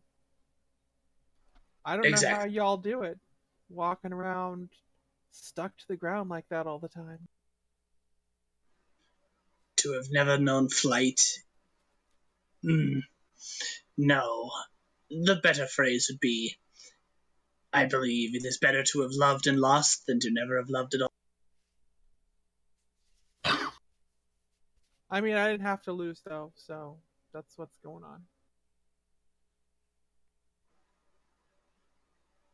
Well, yes, the toxins continue to work their way into your bloodstream and into your flesh. The infection will continue for as long as the condition continues. I take it from the herbs I saw out there that you have found the necessary ways to push back the pollution. I mean, it'll do. There are better solutions, but this'll do for now. Of course, I was about to suggest it. Petals of a lotus would do wonders. A fresh introduction of mana into the bloodstream would push back the corruption. The glitch lotuses on Vryn are excellent for this. I have never heard of them, but I have experienced a glitch. Well, let's face it, we all did. On that beach that morning that brought you all here. Mm-hmm. Riddick explained them to us. Okay. Yeah, it's like that. It's generally smaller on Vryn, but yeah. I take it these flowers only grow within the proximity of glitches. Yeah. Yeah. Near the rings. Well, then treating the side effects is the best you can do. There might be a solution if you were to give up your fairy nature, but that's so far beyond me, I'm not even going to suggest it. Nor would I recommend ever for any being to remove what makes them them.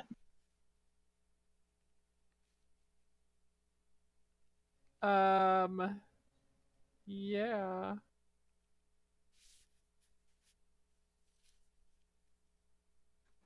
You're in a hard situation, Fizzle. I don't envy you. It's not that hard. I made a choice. What will you do? In the long term, I mean. Oh, I'm doing what I'm gonna do in the long term. I'm just gonna go and see all the interesting things I can and do whatever I think is fun, whatever strikes me as entertaining at the time, and then, then I'll die. Live gloriously and give nothing back. I mean, I like to think that I'm giving something back. Oh? I help save an entire plane of people, and also my company. Oh. His I'm eyes kind of... amazing. He laughs and smiles.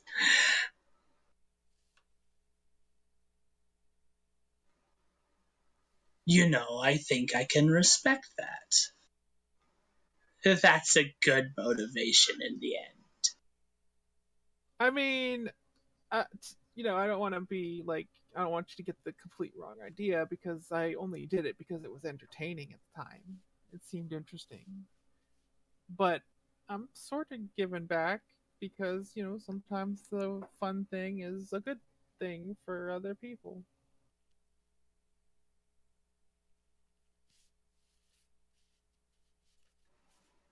He gives a small, curt little nod.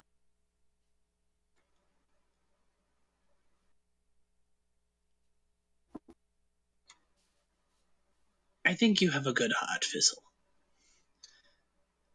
Just don't let the pollution touch it. Well, that's about all we can do. If I ever find anything in my travels, is it alright if I contact you? Yeah, sure. I got a mirror. Or you can call me on Acvis's boobs. God damn it. It being the professional he is, he kind of quirks a brow. Viashino don't have boobs. We shined up her chest scales real good. That's close enough.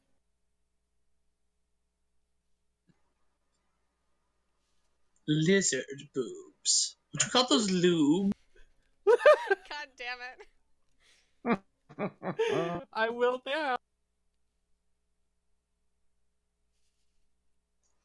But nevertheless, she doesn't have boobs. Her species does not nurse.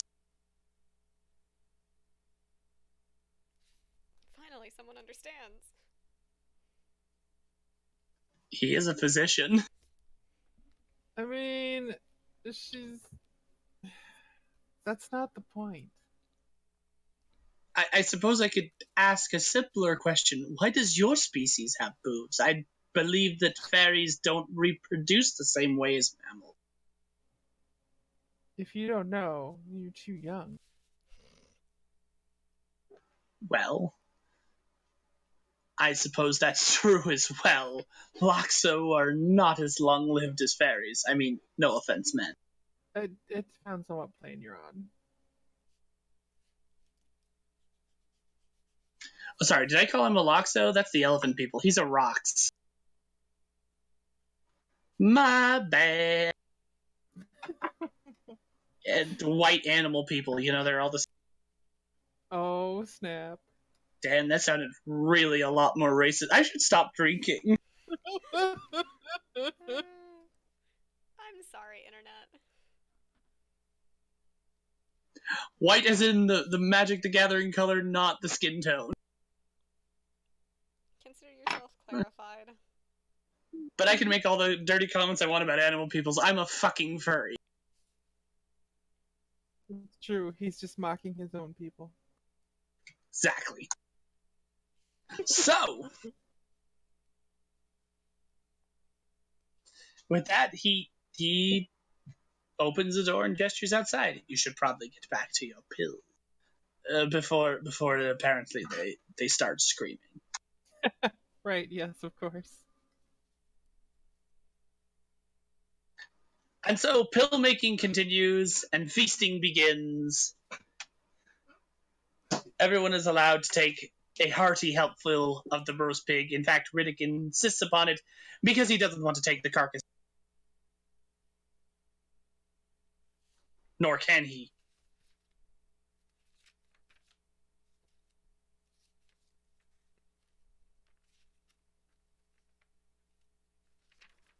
So, after a few hours of feasting and drinking, what does each party member find themselves doing?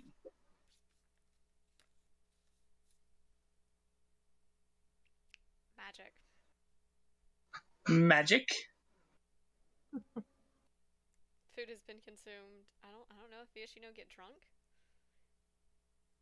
So, Akvis, roll me that fortitude check. Fortitude? Fortitude.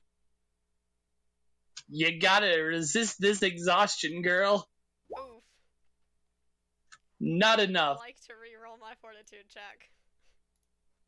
Go for it.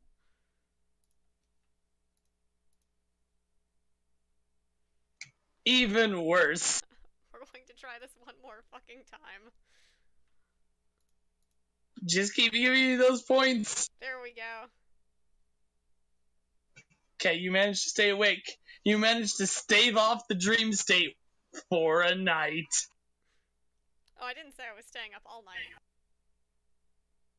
Okay, for a while. Just long enough to bring one of the Vidusas back to life. You do so. Jing, what are you up to? Jing is contemplating the bottle of sake.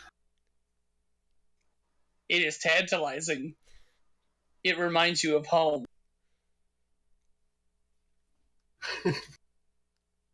Gotta pull a Steven Universe here and say, oh, those feelings are complicated. The newly formed half-magic Vidus will run out and tackle Jing. Not the sake!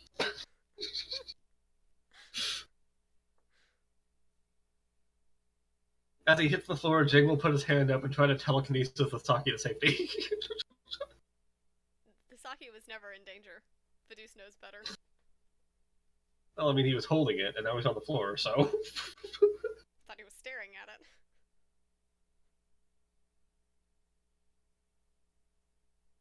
Okay. Anyway. I mean, he was holding it and looking at it. Fair. Vidus sits on It would be the kind of box. weird to just set a bottle down on the counter and be like, It wouldn't be the strangest thing that Jing has done. That's fair. Vidus's tail. Good to see you up and about, lad. Jing will gently pat Vidus's little skull. Once the sake is safe. This one does have an actual skull. The other one does not. Oh, is the other one up now? No, not yet. Okay. Pat. So parts of this one have already been replaced by the... By magic. Mhm. Literally pure black. Well, black and red. I've seen the world inside my head. Anyway. You look like you've, lost a little weight, boy. Are you alright? Vidus attempts to rattle. He rattles a little bit. Ah, yes, that explains it. Pat. Well, let's celebrate your new birthday with a cup of sake, shall we? A single nod.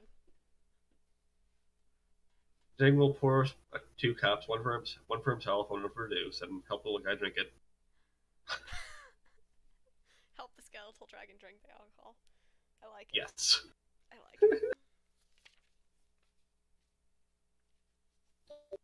You know, I've walked the rice paddy where this particular batch was grown. Ah, such a beautiful sight.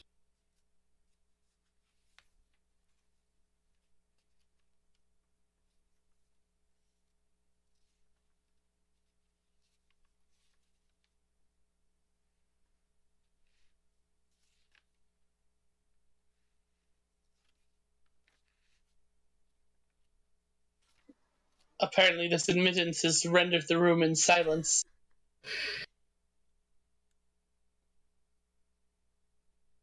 Fiduce rattles appreciatively. You see, rice is funny because it can grow even while... Well... Word. Fiduce tips his head slightly to the left. Up to its knees in water. This makes it very easy to grow it without letting pests in. The paddies, the sunset... What? Stalks of rice blowing in the breeze. It's a simple sight, but no less beautiful.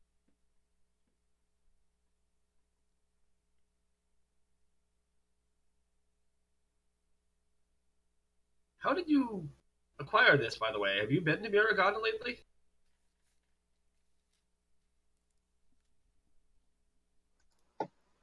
Who are you addressing? Whoever had the sake, I guess. You mean Riddick, then? Yeah. Riddick kind of runs a hand through his pure white hair and goes, well, I keep a very extensive cellar of wines back at home.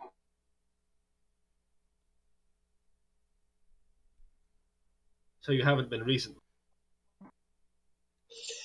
No, not at all. It is appreciated nonetheless. Thank you very much.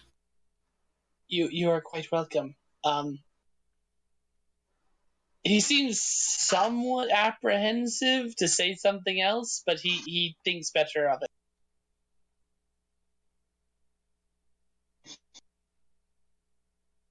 Is something wrong?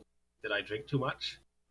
No, it's just that I acquired that particular bottle from a notable assassin. Assassin? It was in his personal effects. He was apparently saving it to toast his 100th kill. He only got to 99.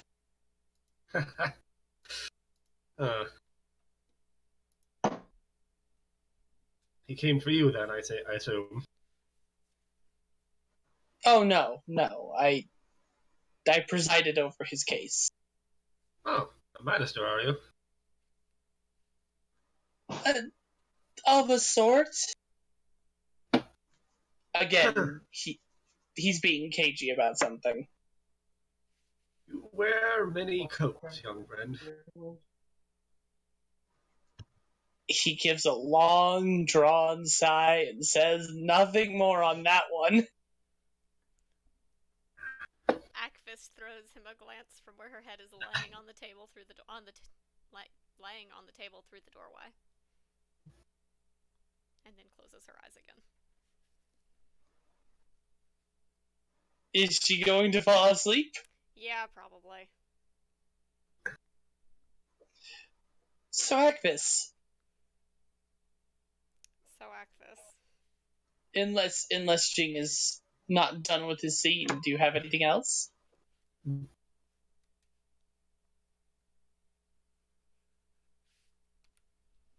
I could go on for another paragraph about how great rice patties are. You have done magnificently in this regard. It was very character building. I'm proud of you. Yay! So, Agnes, Hello.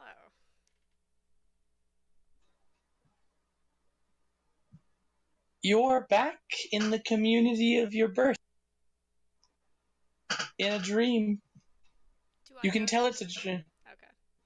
You can tell it's a dream because as you look out into the horizon simply folds away into white mist. Is it any particular day in the community of my hatching? It's a very particular day, but yet at first you're not quite sure because it's a day like any other until the bloodshed starts. You bastard. Sorry. I'm not. Go on.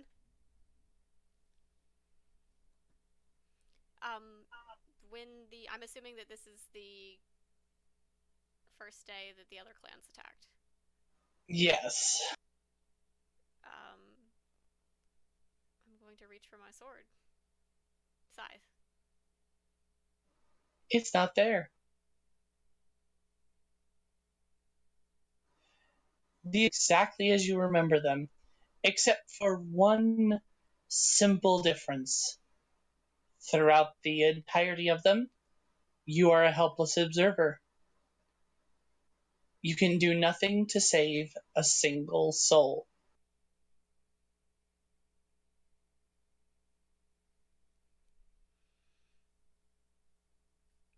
Can I run? You are allowed to run.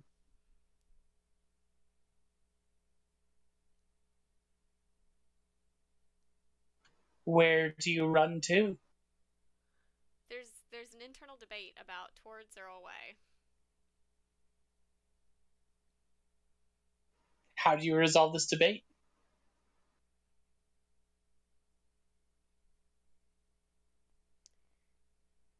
Towards. Alright. You run towards the volcano. I run towards the volcano. You reach the rim of brimstone and fire. Do I see another image of myself like I know happened on this day? No, Or is it just me? it's just you. As you approach the edge of the volcano and look down into the roiling, bubbling depths of the molten heart, a familiar form rises up from. This time, it rises up into its familiar face, but its torso and heads are human, or its torso and arms are human-like, except for the center of its torso, right below the rib cage, is now a mire and in a tangled mass of reptilian skeletons and corpses that dangle from within. It offers a hand and chuckles. You know, Aquas, you should be much more careful with your toys. Within its hand lays Vidus. They can't care for it quite like you can. Its hand closes and shatters the little thing. No, she needed that. What are you playing at,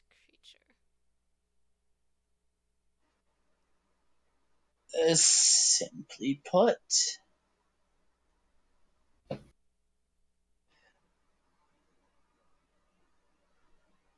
I am not quite ready to reveal that. But the path you are on,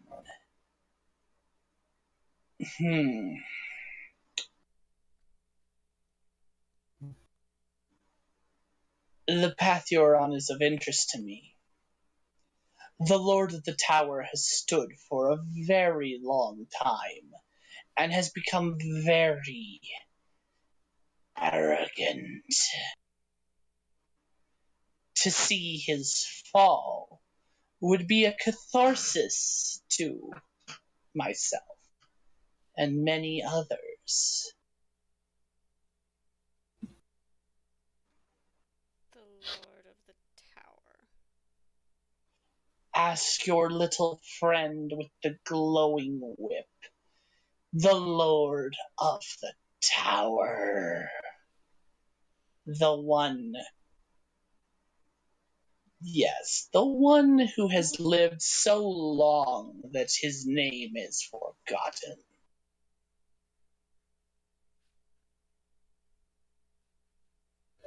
What games are you playing? Do you wish me to do your will, or be your amusement? It seems you cannot make up your mind. What I want, for now, is to make this little group of vagabonds you found happy. The Lord of the Tower holds the key to the dragon's heart, holds the key to saving the little pixie, and many other secrets that you could unravel. The question is... Oh, go ahead. No, go ahead. The question is... Are you going to help this new ragtag bunch? Or defy them and deny them their wishes just because they happen to coincide with mine? Once again, it seems that the decisions and choices have been ripped from my grasp. I wouldn't say that. You are beyond my reach to prod in a direction. You are free as you were when we made the agreement. You can decide to do whatever you want. With the knowledge of why I chose to agree in the first place hanging over me. The knowledge of what I have become and how I choose to use that. Oh, of course. After all, was our agreement not to your benefit? You obtained the need that you wanted, the boon that you wanted. You can save lives wherever and whenever you see fit. I mean, within the reason of my power. Means to an end. Exactly. That's all you are to me, creature. An arrangement that fits me fine.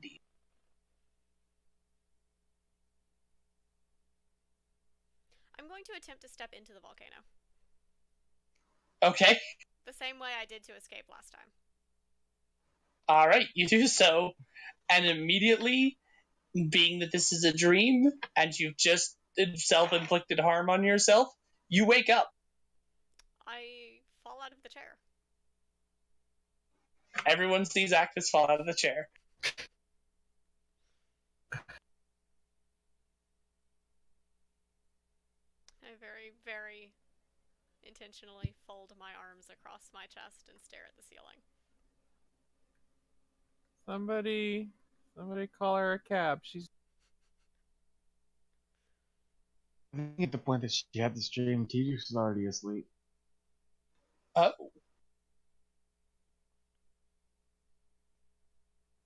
Are you still worrying about the boob thing?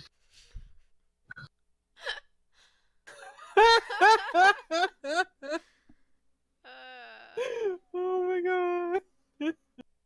I need to take a shot for that. Where is the book? I believe T- Tidrix has it.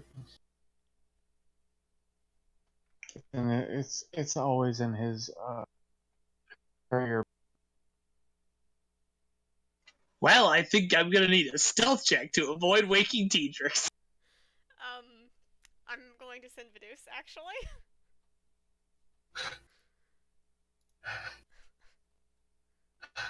I think. And so begins the montage of Badoosh bringing back various hilarious things that aren't the book. What do you want? Agility? Agility.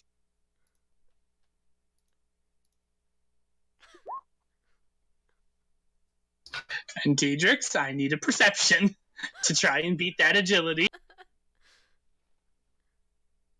He is asleep. Have disadvantage 1 on it. Okay.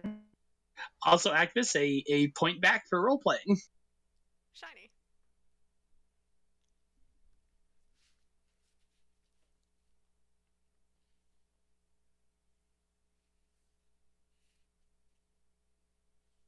I also realized I should give 1 for Fizzle for the Yav thing, and 1 to Jing for that wonderful description of rice pack. I did it by 1. Tidrix, you wake up. Vidus is attempting to take your satchel. Vidus has his head in your satchel and is trying to find anything that looks slightly like a book. The Ingol might have gotten mixed up in translation. He might have something else in his mouth. Direction's unclear.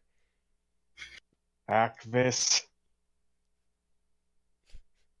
Was that loud enough for her to hear in the other room?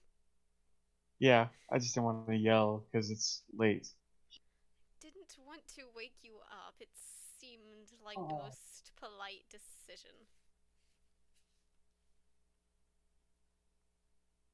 You are part of this group. What do you need from my satchel? The book, or perhaps your knowledge.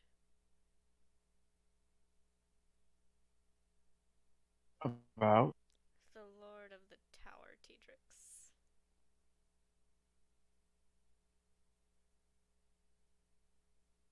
The Lord of the Tower. He's the master of the vampires. He also was someone that Jumara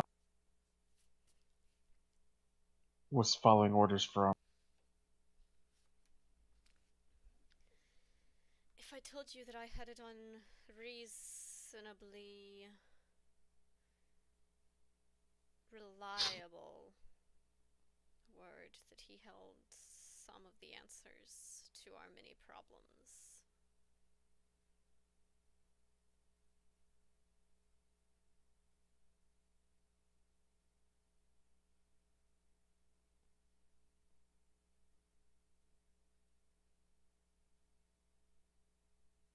What makes you think that?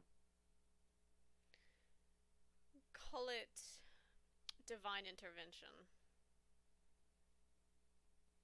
Oh, you said that last time. Did I? Yes.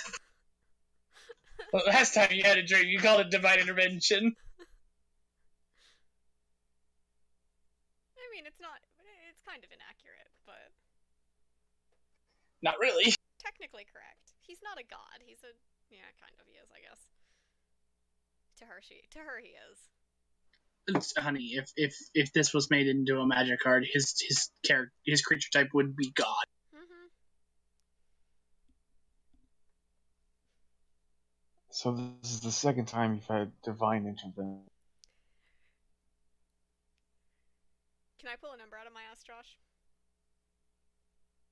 Can you pull a what? Can I pull a number out of my ass for previous streams? Sure. Or ballpark it for me? No, pull a number. 6, technically. If you count the first encounter, then that would be 7.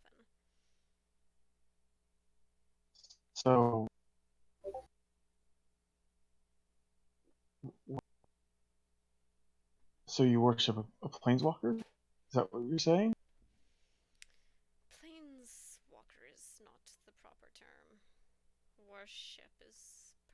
not either.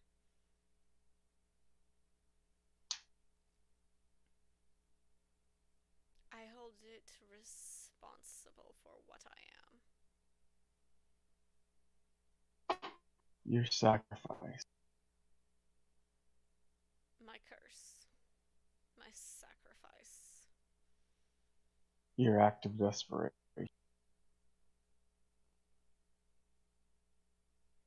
Desperation is a good phrase.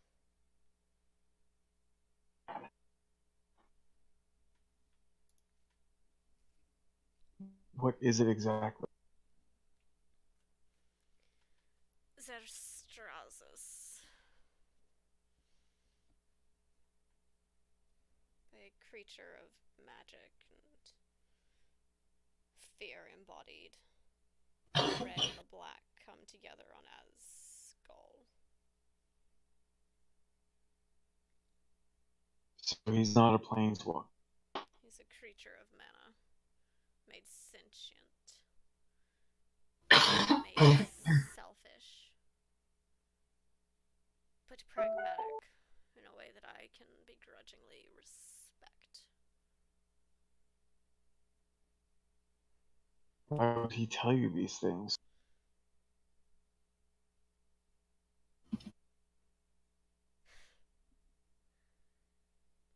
Because when your supplicants are few, they are worthy. Because he cannot leave the plane himself and relies on others to be his eyes and his ears. And because he has some sort of ulterior motives, of that I have no doubt.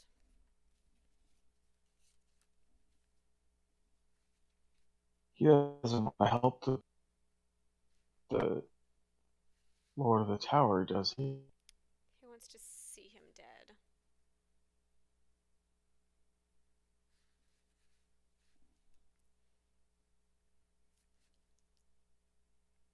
I'm the one to believe that the enemy of our enemy is our friend. It stops somewhere short of the friend statement. But perhaps just one more necessary evil in my life. So you wanted the Codex. That would be amenable. Then you don't have to send Vitus to get it. You are a member of the group. You were asleep. Not exactly graceful in comparison. Agnes, if I had any more doubts about your intentions, I would have left. The lizard kind of scratches her head. As if this, like, to her it's this simple. It's, he was asleep. Vidus is sneakier. Vidus is quieter. Just take the book. Vidus very delicately takes the book in his mouth. And scampers off. Thank you, Oh, T-Rex. at least there's not a tongue this time. Thank you, T-Rex. Oh, I didn't wipe this page after last thingy. Oopsies. Oh, good. Now we have to see that thing again. Oh, God. Yeah, that's what they killed last session. Oh, fun. I miss all of the fun. Here, so that you can read. I feel really bad for how much gravitas you built up for that guy when the encounter with him was just like, we took his lunch money, then beat him up. Welcome to every dungeon I make with this group. Fatigue, hello? What's really funny is two of us had pretty much the same idea. Jing got to it first. Though, to be fair, I was going to try to blow up the one instead of just take it directly. Now, out of character, I will say this, and this is probably the alcohol talking, but he is a lich. And you all have played enough D&D to know what liches do. are bitches. Sorry. And Oh. They're immune to stitches. you didn't find a certain thing on his Of the core. phylactery. Mm-hmm. Not that it will Well- matter in the immediate future, Well, but to be just fair, saying. I think we made it established that Teedrix doesn't know what a lich is. This is true. They don't exist on his plane. It's a pity Actus wasn't there. Well, technically she was, but only afterwards. Like she was kind of left behind at the head of the stairs to avoid having to run the entire trap line. Fair.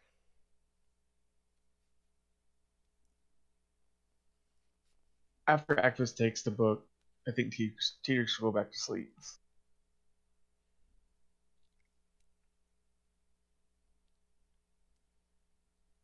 Okay.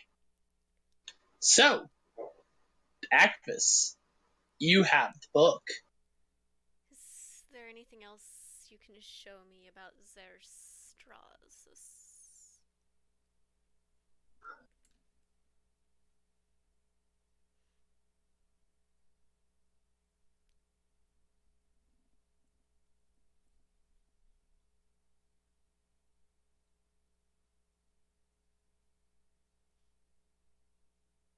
The book answers.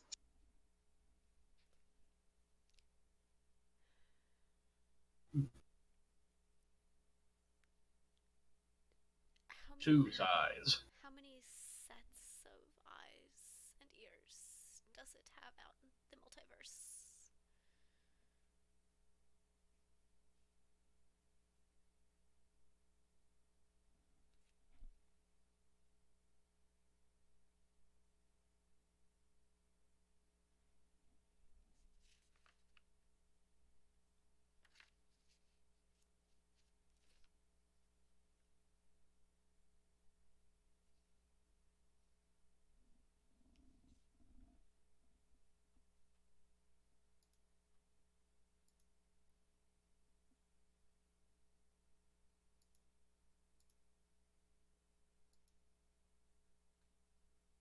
Ah, I hit the wrong button. Oh no.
Take it.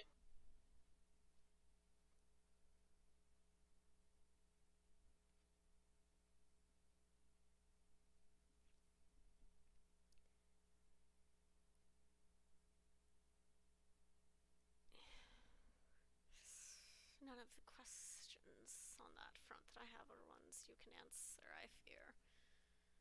Would I know one of its disciples were I to cross paths with them?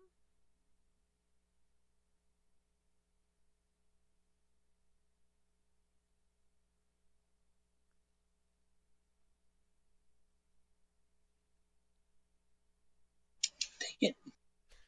You can do it, Josh. I can do it.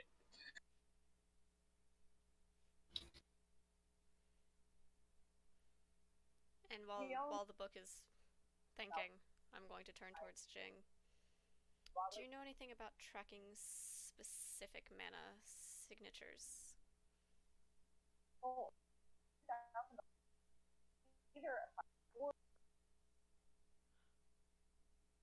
Does he? I don't know. I don't know. What are your extraordinaries? I've got 4 energy, 6 movement, scholar perk, and the scent perk. No, like not specifically mana signatures. You could smell specific like specific types of rages probably give off a certain smell just due to their trait. Also, who has entered? Hello. That would be Matt.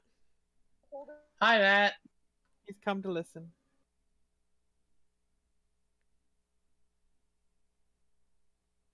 And everything goes silent. I am afraid I have little to offer in that regard. My training is mostly in the use of mana, not its tracking. Does the use of different origins of mana have any specific hallmarks?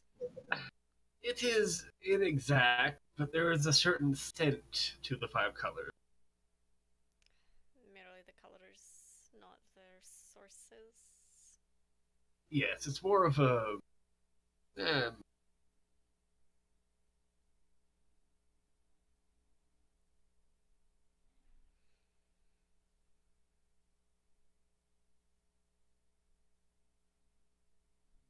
more of a casual relationship between the mana and the way it interacts with the world. Scent of decay, for instance, very linked to black. Scent of fire, red.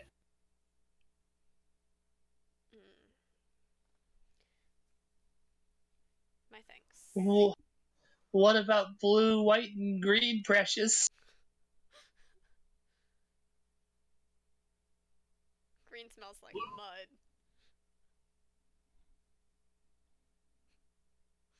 White is an arid sort of scent, like ozone. Blue, clear, here, like a spring breeze.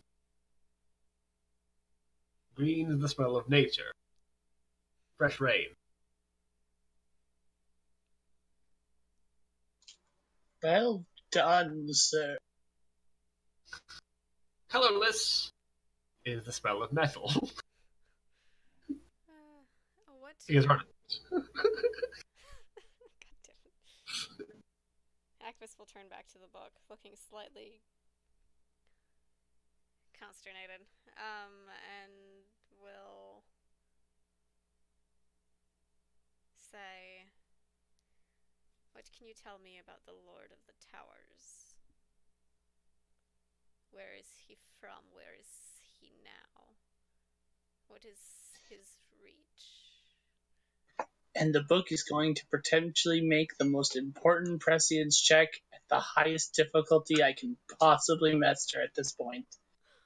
Oh, fuck. You can do it, book.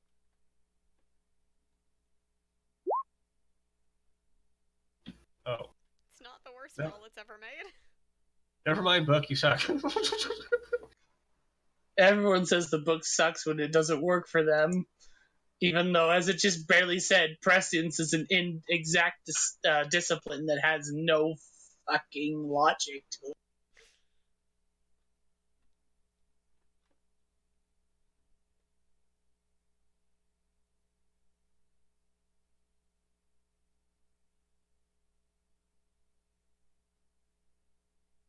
But no, I can work with this. Hang on.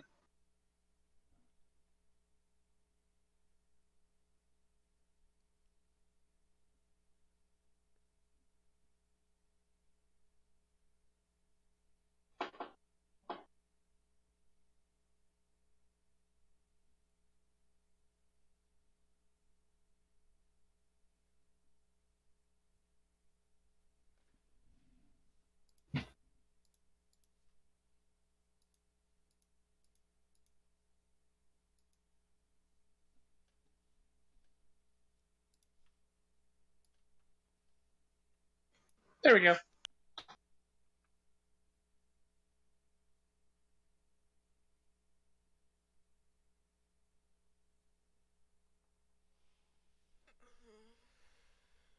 Your choice of words is disconcertingly accurate.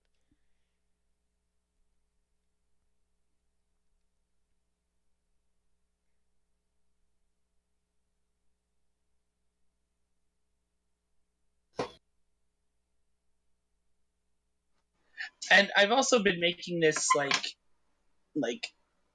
I haven't been doing a good job of referencing this, but every time the book makes its presence roll, you do feel like a tug on your mana because as an artifact, it has no mana of its own to work with, and it cannot channel it itself. It has to pull on yours. Giggity. Giggity. So you do feel that tiny tug of it basically pulled red and black through Actus to make that.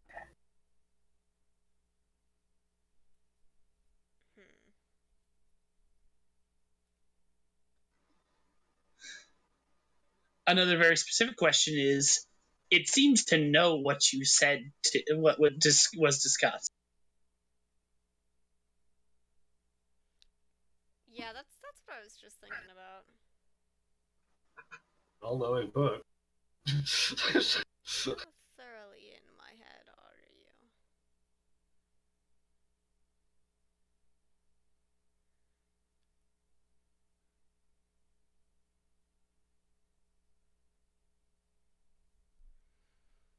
To know what was said in a dream to a sending of a god that I am tied to.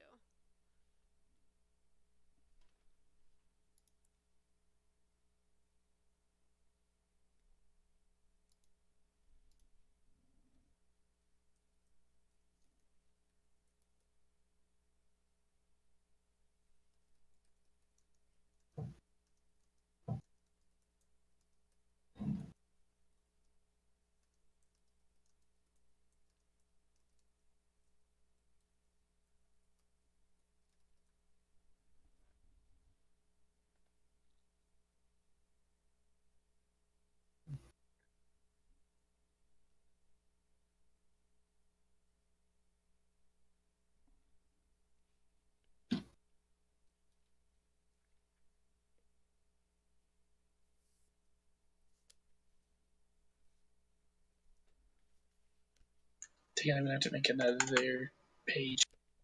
Oh no. Everything is ruined forever. No, I'm just gonna have to type more.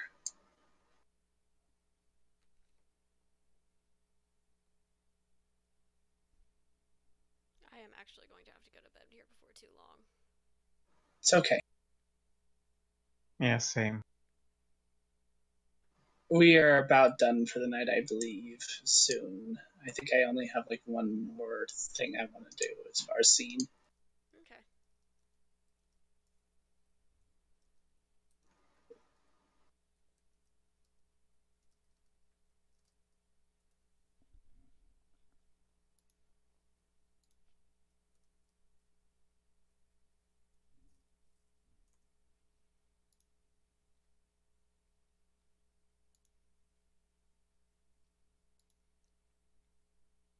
The book now has a question.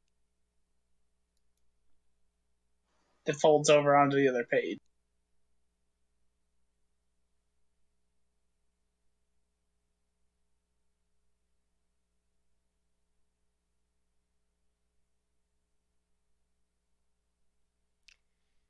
You must remember that I was not present for the initial interactions with the others. But I believe I understand.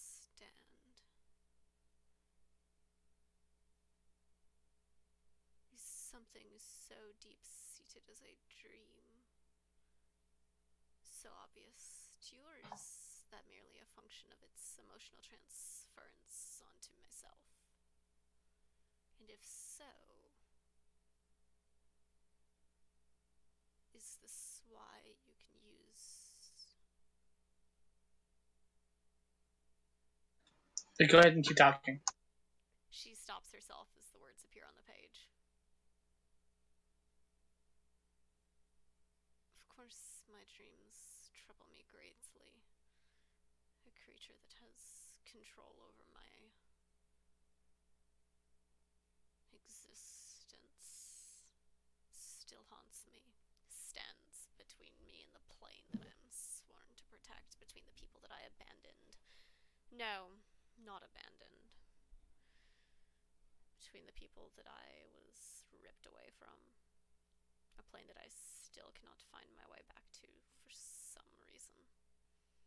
If this Lord of the Tower is holding a secret to my way home, he is worth pursuing. If he can save Fizzle and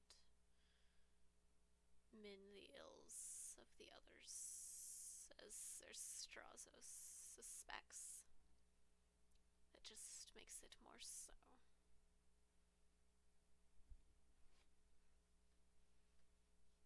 That was a lot of S's in one sentence.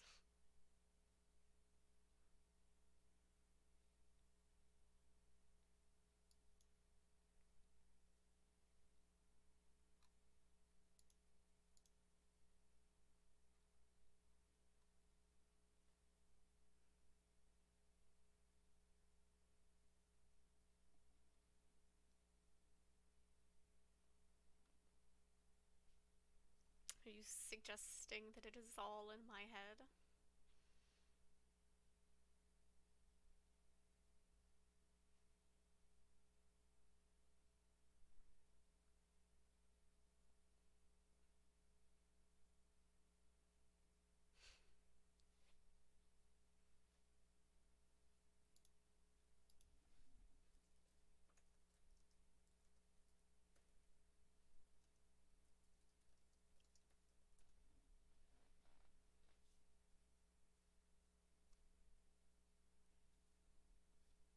Dang it. Fingers work, please. I need you. Fingers, That's please. what she said. Oh dear.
This is something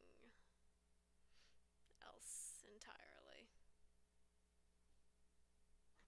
Hey guys, we just hit on one of the central core themes of the campaign. Bound but limitless, but you're limited, but ultimately free.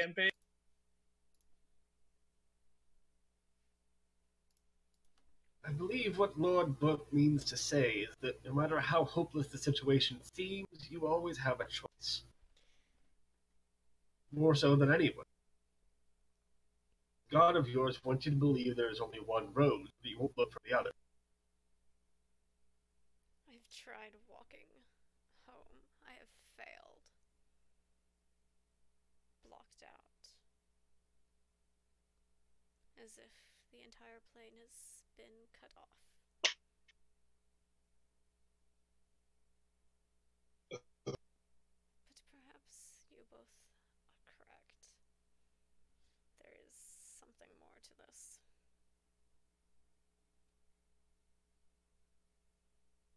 The main road has been cut off. There may be others. I'm going to turn to the book and say thank you. Once more, it seems I have learned something from our conversations. Well, we visited before. Alcaba, was it? Alcaba.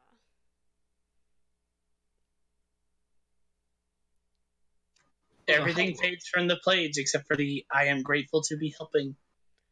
I very, very lightly lick the book. On the cover this time, so as to not get the pages sticky. Dirty. You cannot see what the book puts within it, but somehow you know the answer. What You is said to take the spine.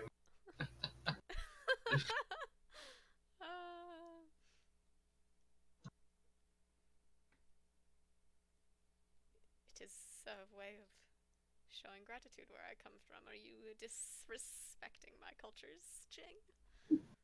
Oh, snap. Check your privilege. The kitsune is laughing at me. Jane will heave a very heavy sigh and then lick Agnes's cheek. Agnes ruffles his ears.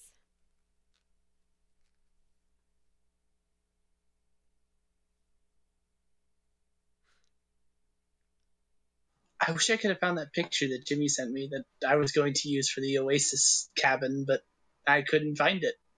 Oh, too late now. Too late now.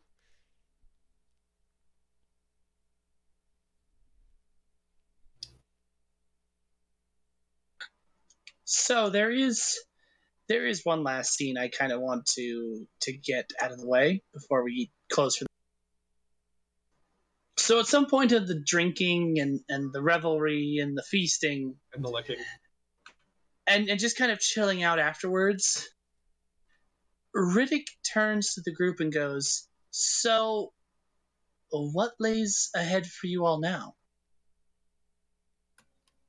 I'm headed for Rin. Is this before or after I've had my dream?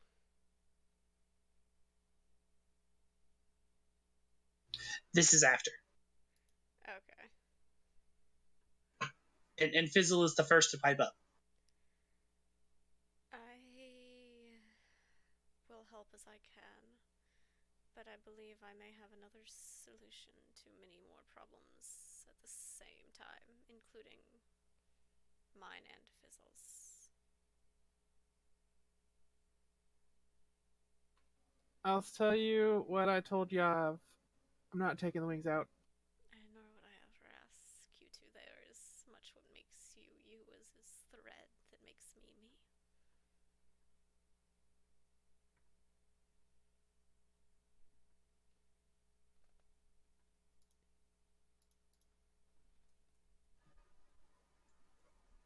Honestly, if you don't believe that it will be amiss, I feel like I should ask your sleeping friend Tedrix the same question, but for a later date. So, Vrin with you all.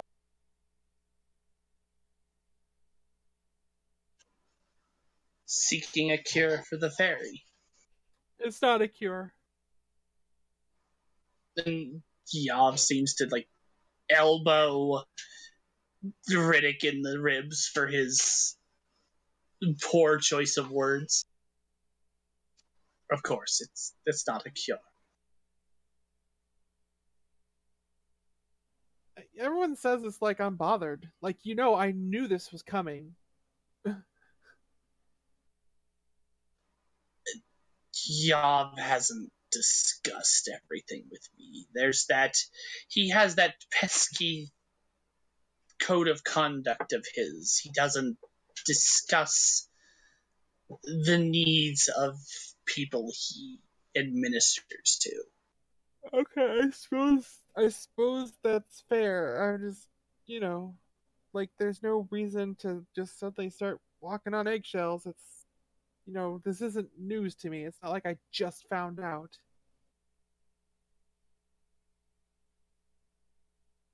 I apologize. I didn't mean to offend you.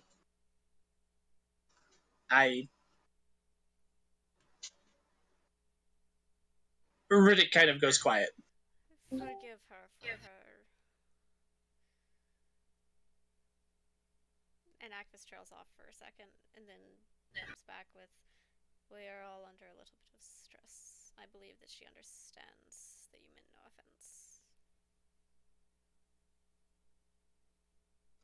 It's still only appropriate to apologize for.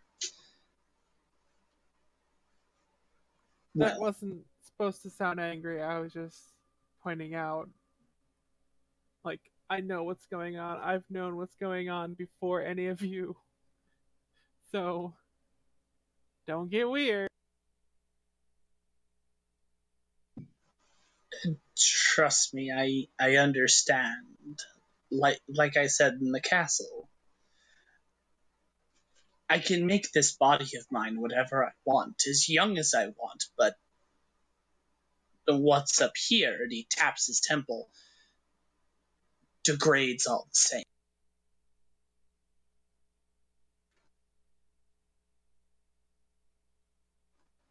So I understand the perspective. I know it's coming. Not today, not tomorrow, but eventually. Exactly.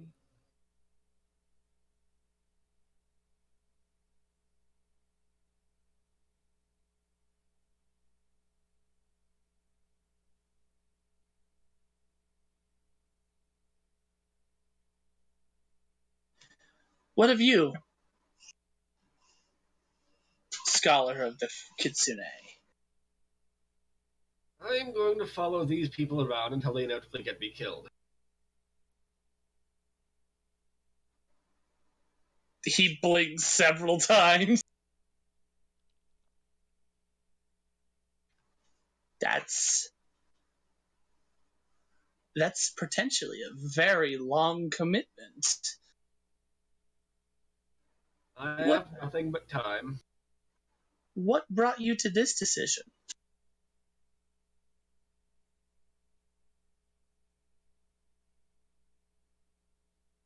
I also apologize. I understand that Riddick's tone is all over the place. But you're drunk, so. It's not just that I'm drunk, it's also that he's a very mercurial character who's supposed to be kind of ever changing. As an individual who changes the forms of others as well as his own.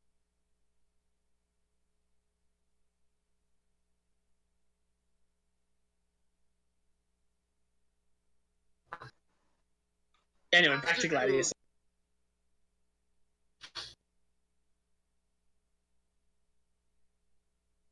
Imagine you have spent your entire life reading a book.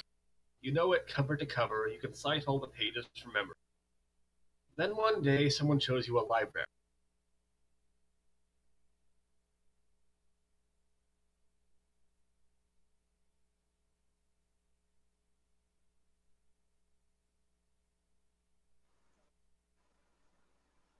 He raises his eyebrows, but his eyes seem to understand.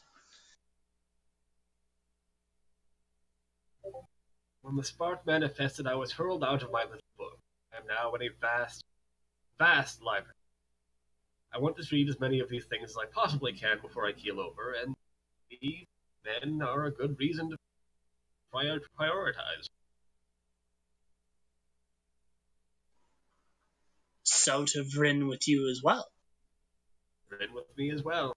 Sounds like a fascinating enough place. I could learn much of artifice there. That is very true.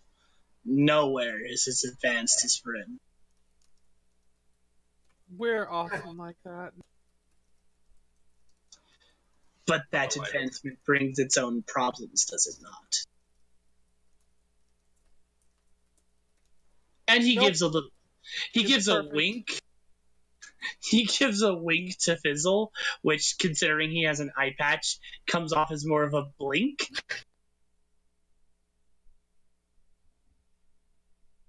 Is the intention? Nope, obviously it's perfect there. Obviously. Completely. Everything's Everything's great. Everything is perfect. Yes, of course. Actus was saying something. I'm sorry. Oh, I was just asking if the intention of the wink was clear, if it actually just looked like he blinked. Yeah, basically, like you could easily confuse it as that he blinked, but he was trying to wink. Okay.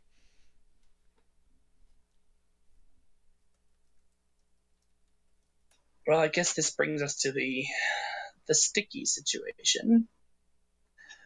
Your werewolf friend Marcus has expressed an interest of joining up with the same group as myself, Yav, and Sika. Alright, sorry guys, I'm gonna hop out a little early. Okay, no problem. If he feels that it is the situation that will do the most good for him, then how could we stand in his way? I believe we can do some good for him. His memory is full of holes, which I believe I have resources to help, and his skills in the realm of, well, restoration and pure physical might are always welcome in what I do. I just didn't want it to come as a surprise, and wanted to see if you'd all be okay with it. His agency is his own.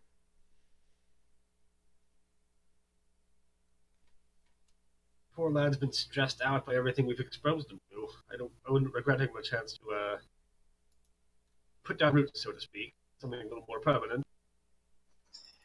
This is true. He would have time to rest, as well as, for it is not always the same people that I call.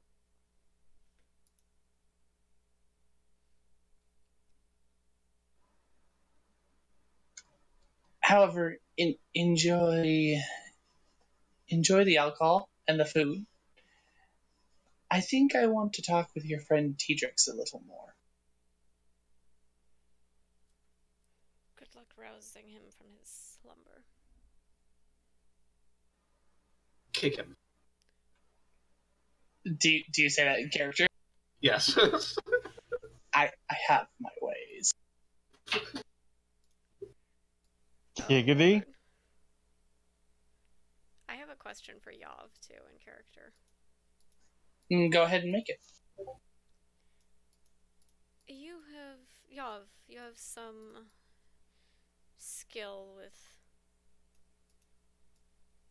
the minds of others. Yes, I do. Perhaps you can aid me in ascertaining whether or not something has left a mark on my psyche.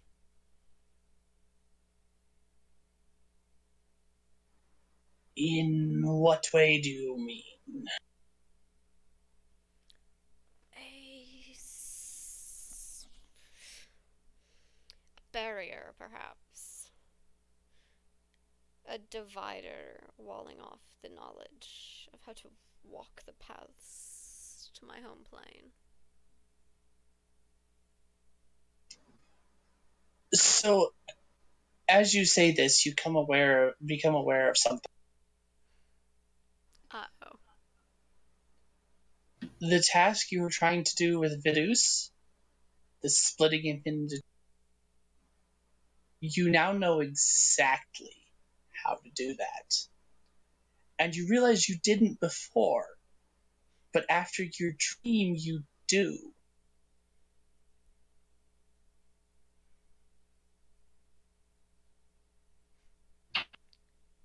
The lizard looks like she's having a mental breakdown. It's not far off. Yav, being a caring individual, immediately rushes over and goes, "Shh, it's okay. It's okay. Take a deep breath. Take a seat in this chair, and let's see what's going on in your head." Something, apparently. I look at Jing. before I give up and let Yav do his thing, and say, I understand how to do it now. Understand how to do what? Fix. You feel his. You feel his presence in your head. Yav's or Zerstrasis? Yav's. Okay. His presence is completely polar opposite to your patrons, which whose name I still can't say because drunk. I really want you to try. Say it one more time. Zerstrasis. Zerstratus. It's a Z, not a V, but close enough. Sorry. You are drunk. Carry on. So his presence is completely different. Where your patron's presence is malefic and dark and like has this hard edge of like danger to it, because literally he embodies the magma. You look at it and you know that will kill you. And it triggers that tiny bit of survival instinct back in the back of your brain that says, I don't want to be anywhere near this. Run, fucker, run. Run, fucker, run. Yes, exactly. Yav's is very tender and bright. But it also has a similar kind of like a hard edge to it. He has a determination and a strength like iron to him. And that's the best way to put it. It's warm steel.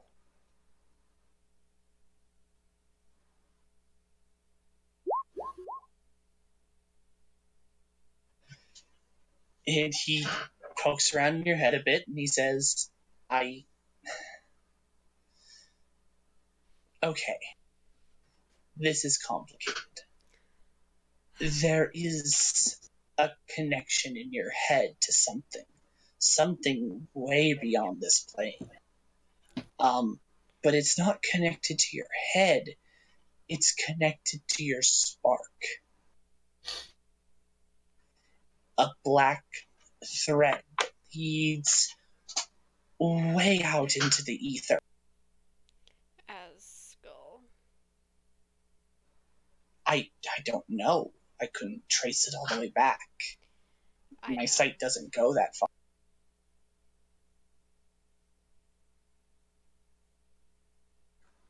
But something holds the end of that. You're bound to something. Is there a way to cut that thread without extinguishing my spark? Potentially. But once the spark's ignited, I know very few ways to extinguish it. But it could be dangerous. It could damage you in any number of ways. I can't ferret out the exact nature of what this connection is and how it is connected. It could damage your very soul to sever the connection. Or it could have no effect at all. It could just be a power source.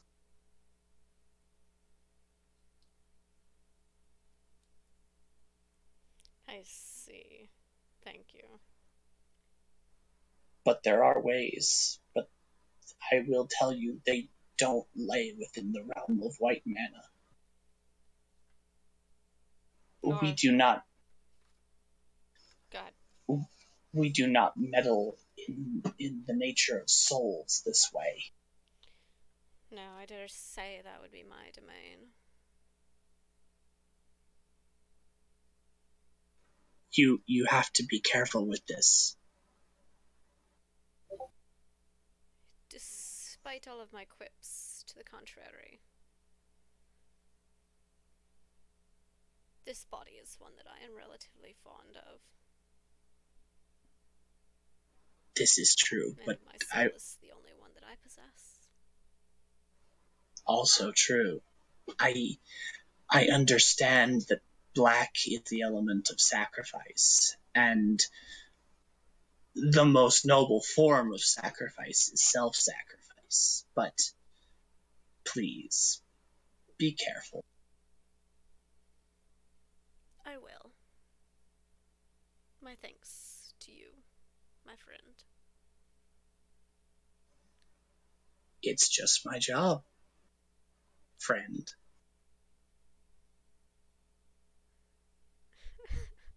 Unlike Jing, Akvis does not lick Yob's cheek. I don't know how he'd react to that, so it's probably for the best.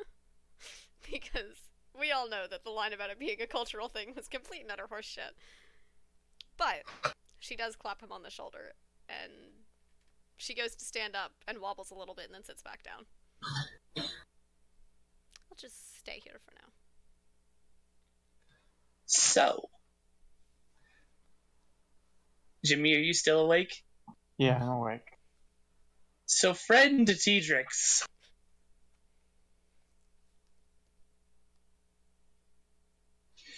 you are awoken by a lion's roar. Oh, Jesus. It wasn't me this time.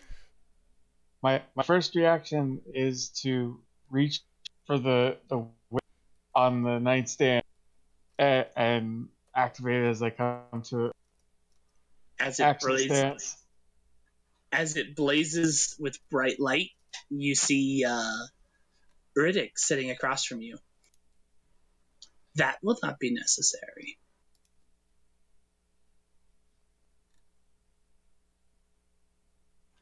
I apologize for the rude awakening, but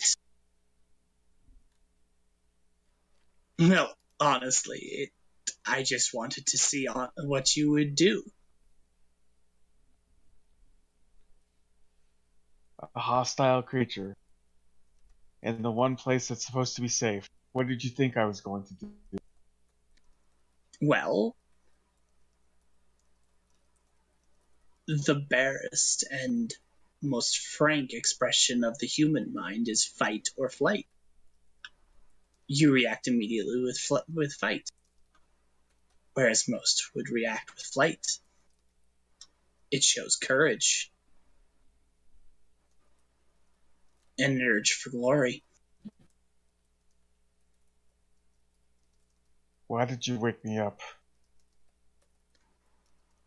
I asked all of your companions the same question, and to adjust my personal view on what is to come, I need an answer for you as well. The question is simple.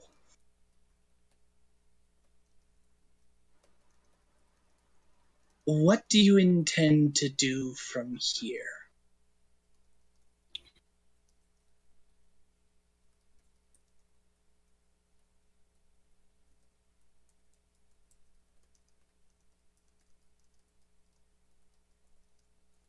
I've been thinking about that.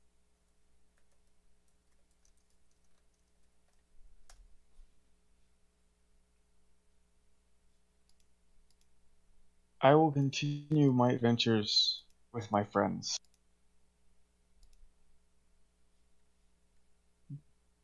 But I can't go just yet.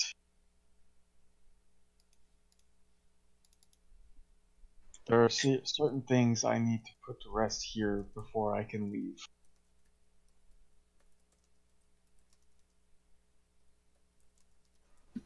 He gives a wan little smile, and for just an instant, the pattern around him breaks, and you get just the barest glimpse of what he is. You see an Anubian smile and a pair of wings.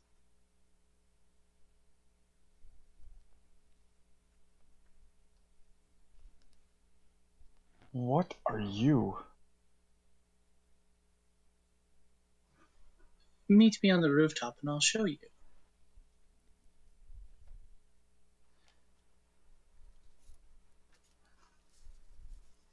It's a very complex question.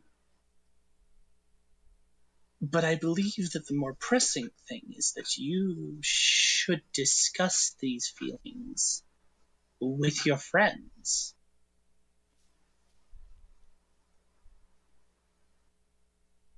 Don't you think? I was going to discuss it with them in the morning. Oh. A procrastinator, eh?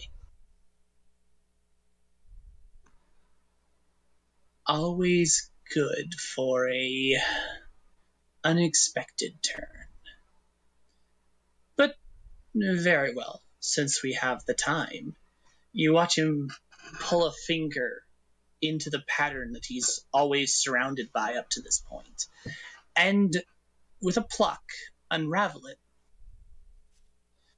Immediately the form of man disappears, and you're met with the head of an Anubian jackal, the body, or the lower torso of a lion, the body of a man, the paws of a great cat, and the wings of an eagle. This man is a sphinx. I don't know if they exist on Jarhadan. No, they don't. But there's a certain majesty behind him that doesn't quite fit the hodgepodge of parts that he is. And he says simply, "My real name is the Riddle of Shapes. I'm a magister of the Tribunal of the Blind Eternities, and a planeswalker that represents an endless, ceaseless change. For there is only one law in the Blind Eternities. Everything changes."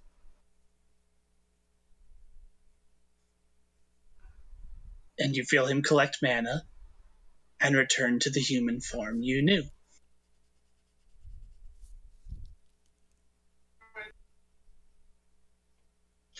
What was that?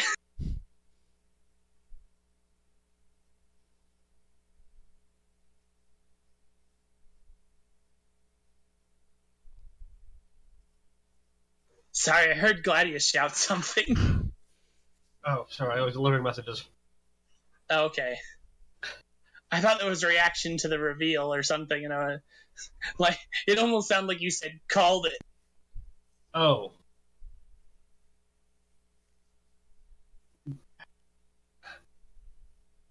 Anyway, back into character.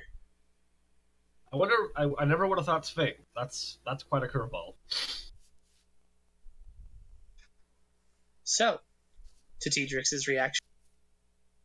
I know things change, and I know that they must. I want to ensure that things change here for the better.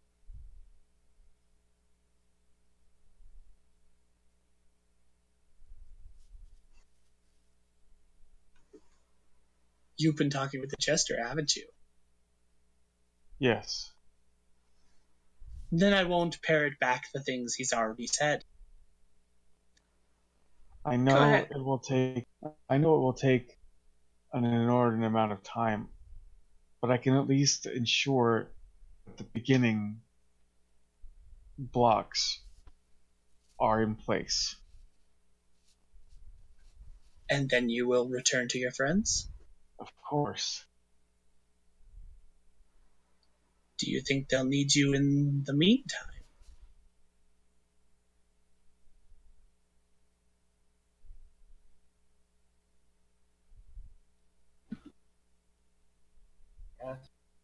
I have faith that they'll find other people in the meantime.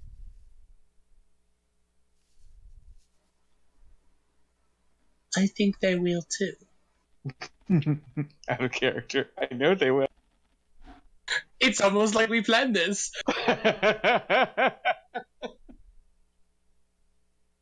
Oh.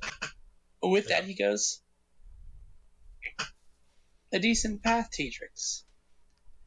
I mean, I still need to talk to your dragon, but I feel he's better conversed with in private. So, I apologize for waking you. Good night.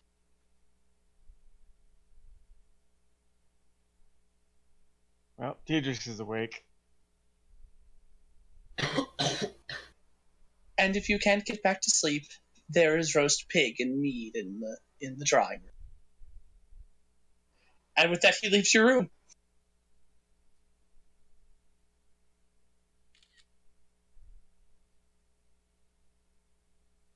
I bring you shitty Planeswalkers inspired comics. And I think that's all we needed to do for the night. I think I have a clear image of where we want to go. So, is everyone okay if I play some music and take us out? All right, everyone. Thank you for playing. I apologize for this being a purely roleplay session. That's fine. Oh no! Glorious. And next week, we go to Vryn. Yay! Good night. Good Night. Good night, everyone.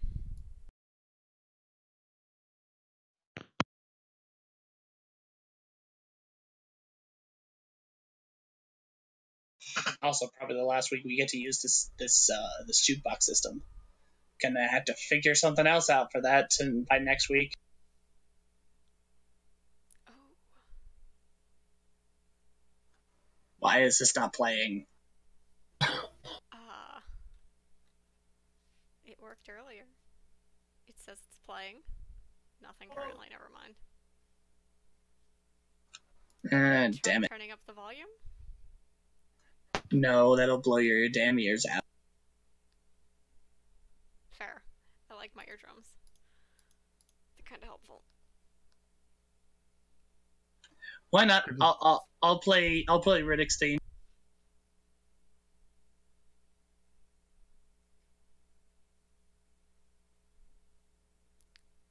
Will you?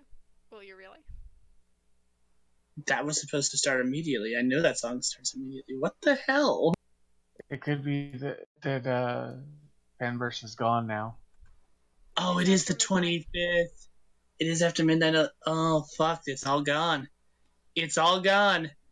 Well, everyone, you got to see it in real time. Fanburst is dead. Hallelujah. May the next streaming site take its place with grace. Long live the king, etc., etc. Good night, and cut.